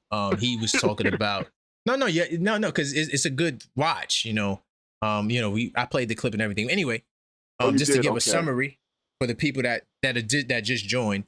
Draymond pretty much was talking about why Jalen Brunson should not have sacrificed, and it should have been Josh Hart, and he was just wrong. And I literally went point for point. That's the most asinine. What the? Okay. Yeah.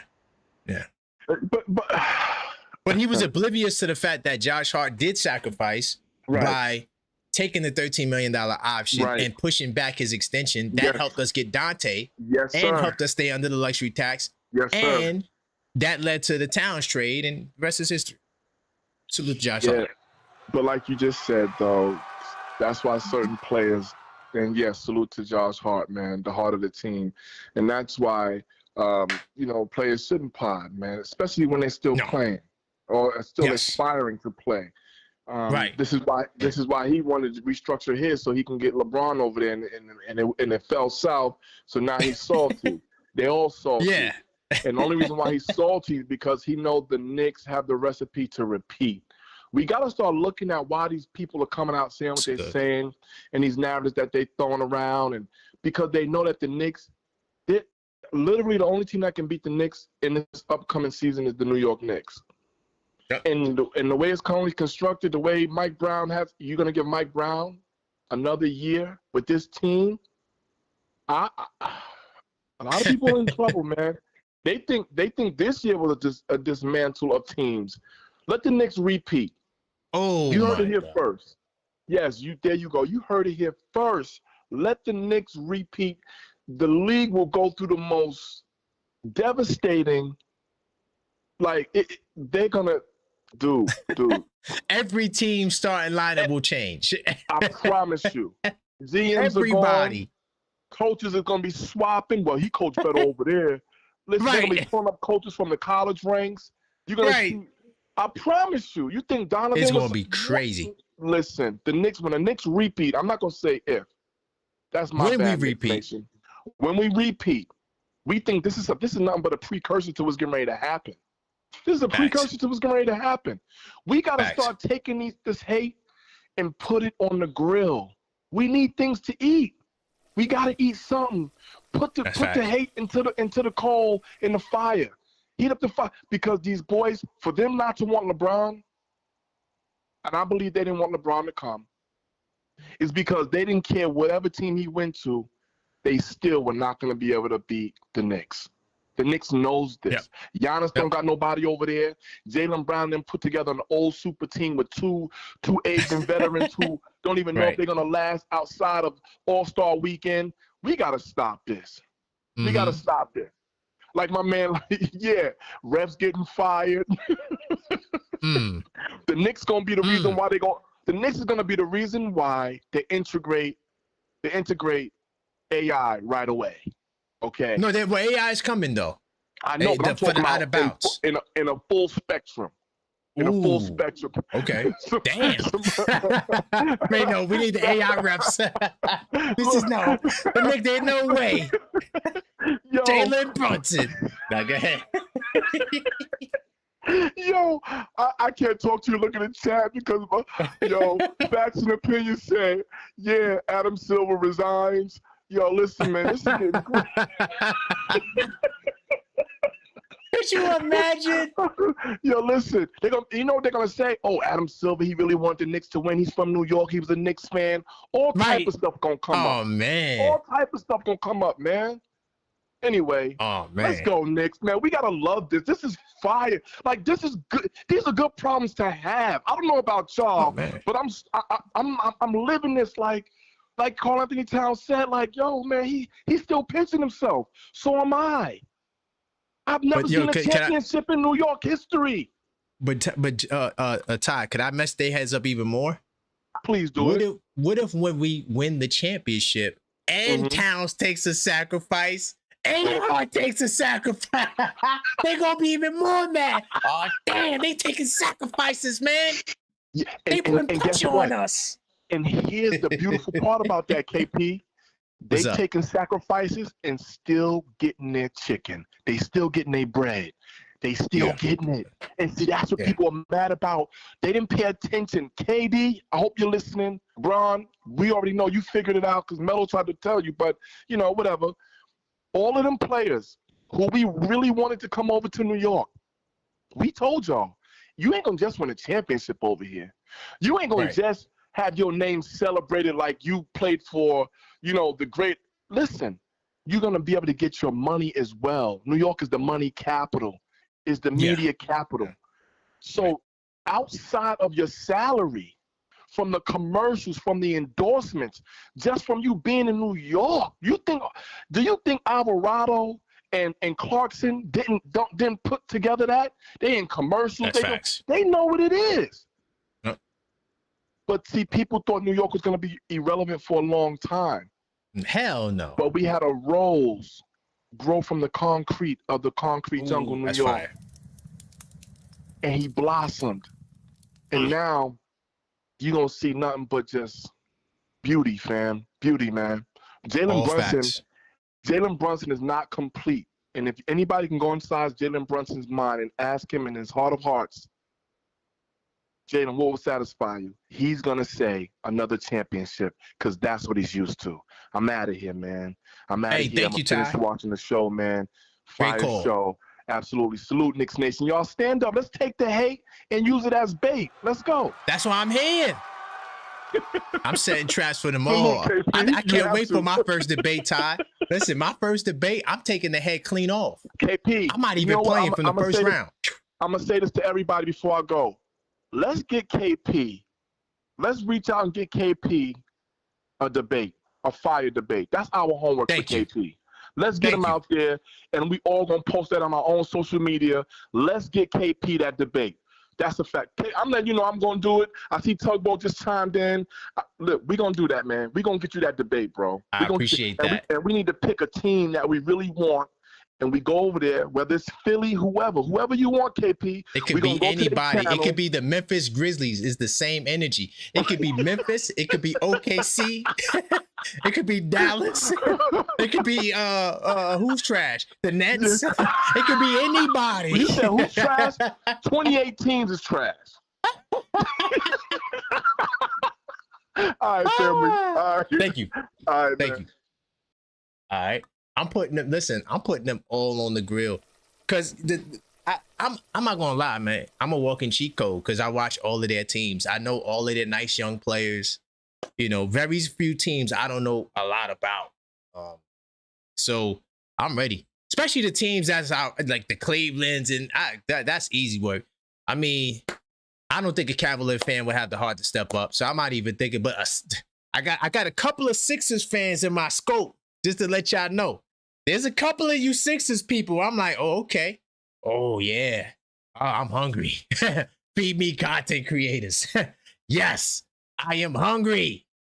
So yeah, I can't wait. I gotta activate. I already got I got people that's lined up right there. I just gotta put it together. But you know, we can call it a discussion too. Because debate might scare people off, but it could be a discussion. It don't got to be a debate. It could just be a conversation, just good basketball conversation, and you just better be on your A game. You feel me? I feel like a young Floyd Mayweather out here. Rebuttals, all of that. And I can't wait. But we got some stuff lined up. I got interviews too. I want to do. Yeah, it's a lot. It's a lot, but we working on it. It's all a work in progress. I got a meeting with Maxine. Salute to Maxine, the super producer. She busy doing her thing, but she has some things that she want to talk to me about. But she's always here, even if you don't see her. Salute to the chat. Y'all lit right now. Let me see if I got any more calls. 646-995-8389. All right, we'll be back tonight as well. What's tonight? Wednesday? Damn, the week is kind of flying fast. Damn, tomorrow's about to be Thursday, then Friday again. see. 646-995-8389. What's good, D, from LA in the building? What's good to y'all? Man, we having great conversation, man. Where you want to go? Let's go. Chat. Get your tomatoes ready. I'm letting y'all know right now. Uh-oh. Let me just hold on before you talk to me. Play the trigger. Let's go. Nah. Obviously, Draymond has never shied away from speaking nonsense.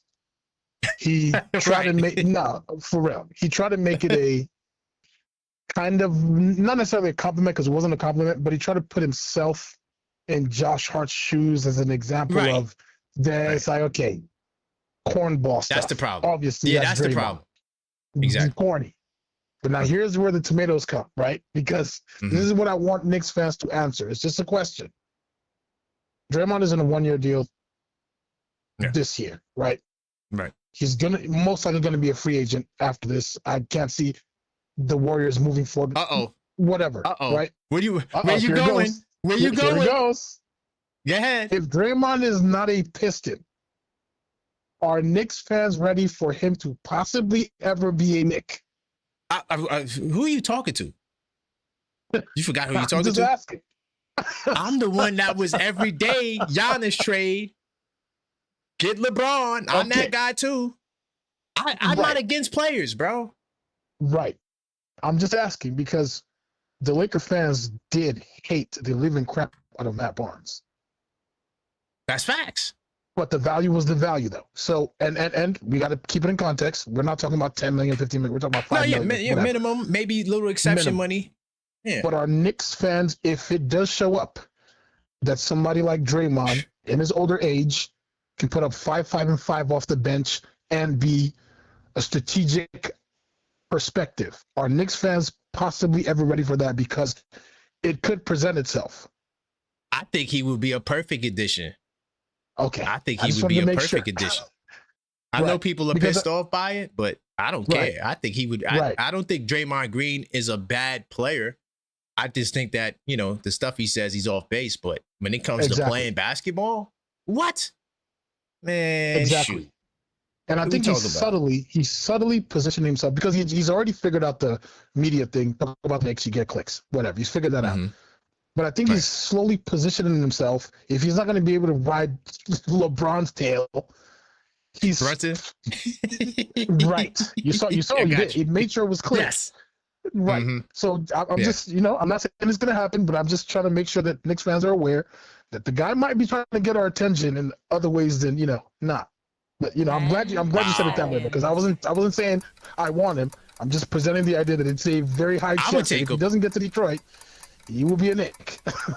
I mean, I'm not falling head over heels for him. I'm not going to do videos 100%. Every day the way I did for LeBron and Giannis, but I would take him. I think that he can help us. Yeah, he's an asshole to the ops.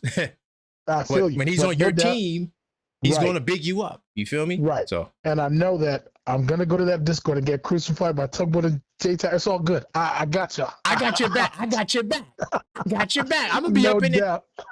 First off, J-Tap would be capping. J-Tap don't care about players, bro. J-Tap know he would take Draymond. J-Tap, you got to stop. The only player that he doesn't like is Josh Hart. I was going to ask, you think he would trade Josh Hart for Draymond? He would. He'll trade Josh Hart for anybody. He would. Yeah, he don't care about players. J-Tap don't care about players. He just wants to win championship. He don't care. Don't listen to J-Tap. I feel that, though. It is what it is. No doubt, though. I'm a holla. Big time salute. Sam.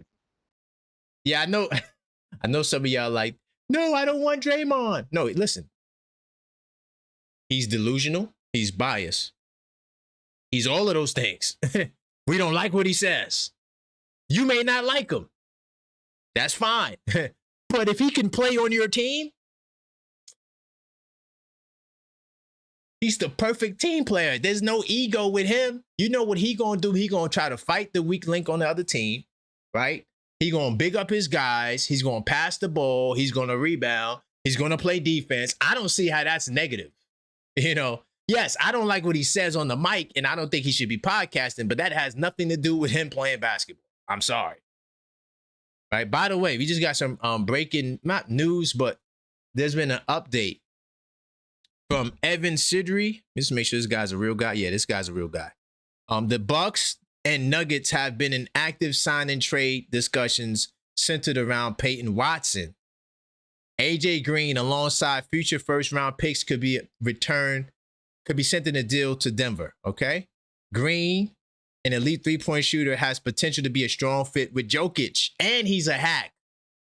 So they trying to move up for Peyton Watson. Hey, listen, y'all. Study the game, right? So I told y'all this is what my prediction was early before anybody else said it. I said I felt like this year we will not see a second apron team. All right. The only team that is teetering the line right now, if this loads up, hold on, let me refresh this. I'm still on the internet, right? I don't know what happened to Sports Track. I'll try to refresh it again. It's not loaded. The only team, I'm just going to hit a new browser. The only team that is in the second apron right now is the Denver Nuggets. So the Denver Nuggets has to make a decision as to what they're going to do. I don't know what happened to my window. The hell? All right, hold on. Let me just close it out and bring it back. Give me 2 seconds, y'all. All right. But the Denver Nuggets right now are the only team that's in the apron. All right. But that could change. That could change. Right? Because they can make the trade. So I am not surprised to see Peyton Watson there. And the Denver Nuggets, salute to them. They are stingy, boy. They was like, hell no, there's no way. We're going to allow you to just take Peyton Watson from us. Yeah, we're going to trade him away. I like that. That's good general management right there. Right? Same way how the Jazz got those picks for Kessler, right? You can't afford players like that just walking away. You got to replace them. I don't know what happened to my Sports Track. It's not loading up. I don't know what's going on. It might be too many people on there. Hold on. I'm on a different browser. Y'all can't see it, but I'm just going to tell you the numbers as to why they're doing that. All right. Okay, it's not loading. Damn, something must be wrong with Sports Track, y'all. I don't know what's going on with Sports Track, but they're right there though. And you know they offered Peyton Watson $70 million. Now they're looking to trade him for AJ Green. And I want to look at AJ Green's contract because I don't remember what it was. Salute to the chat, man. Don't forget him getting injected. Salute to the chat. Y'all not feeling Draymond. Hold on, am I finally there? Hold on. Let me see. I might be there. All right, but I got it on my other browser. Hey, could I share this? Hold on, I might could share it with y'all now. Go back to research mode. 2 seconds. Bam. All right, I got it. So look. So right now, is he even there? Where is he at? Peyton Watson. Oh, they don't got him. He's not added to the roster yet. Yeah, they don't got it to the roster. Okay, cool. That's fine. But you see where they at right now? You see the minus $2 million right there? Second apron space. So they got to free up some money. So what they're going to do, and let me see if I could pull up AJ Green's contract really quickly. So AJ Green makes $10 million. Okay. So they could free up some money there, but they still got more cutting to do. Yeah, they still got more cutting to do. That's not it. They're going to have to trade off for somebody. So look, because they're already in the apron. You see that? They're already in there. So if they want to get out of there, they can do that deal. That's going to help. But they're going to have to come off of Cam Johnson's contract. I know there was reports saying they don't want to trade Cam Johnson. I think that's a bunch of cap. I think Cam Johnson's out of there. I think he's out of there. Because they need to free up another couple of $1 million. Now, they could honestly, no, well, depending on how much Peyton Watson's deal is for, there is a world where you could say, okay, let's trade Spencer Jones to the Thunder, right? That, for example, to try to get some picks, or let's trade, well, honestly, it would have to be a deal like this. Let's say they say, all right, we're going to trade Spencer Jones to the Hornets. for cart burner. That'll free up the $4 million, which will help. They probably still will have to free up a couple of million to clear this, but it doesn't surprise me why the Nuggets are trying to move off of this kid, Peyton Watson.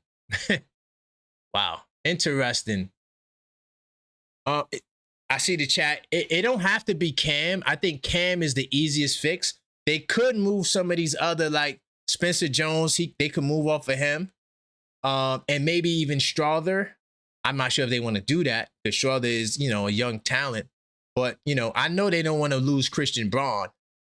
You know, Christian Braun would honestly be the easiest way to get out because, you know, he's young and you might get a team like LA or somebody.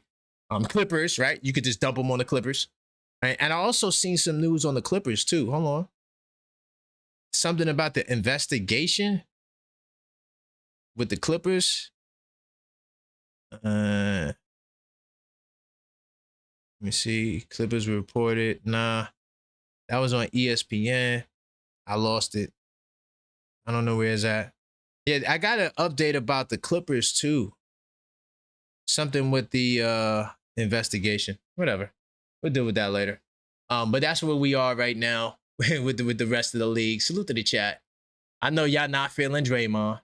He said, nah. Yes, vet minimum. That's what we're saying. Not to trade for Draymond. We're saying to get him for the vet minimum. Yes. I'm here. Yeah, I'm definitely a master debater, J-Tap. Salute to y'all. I'm gonna be back tonight though, y'all. All right. Level-headed Knicks talk around the 9 o'clock. Hopefully, I might be a little later. We'll see what happens. But I will be back tonight. All right. We got more topics to talk about. Magic Johnson. I got another topic on the young guys.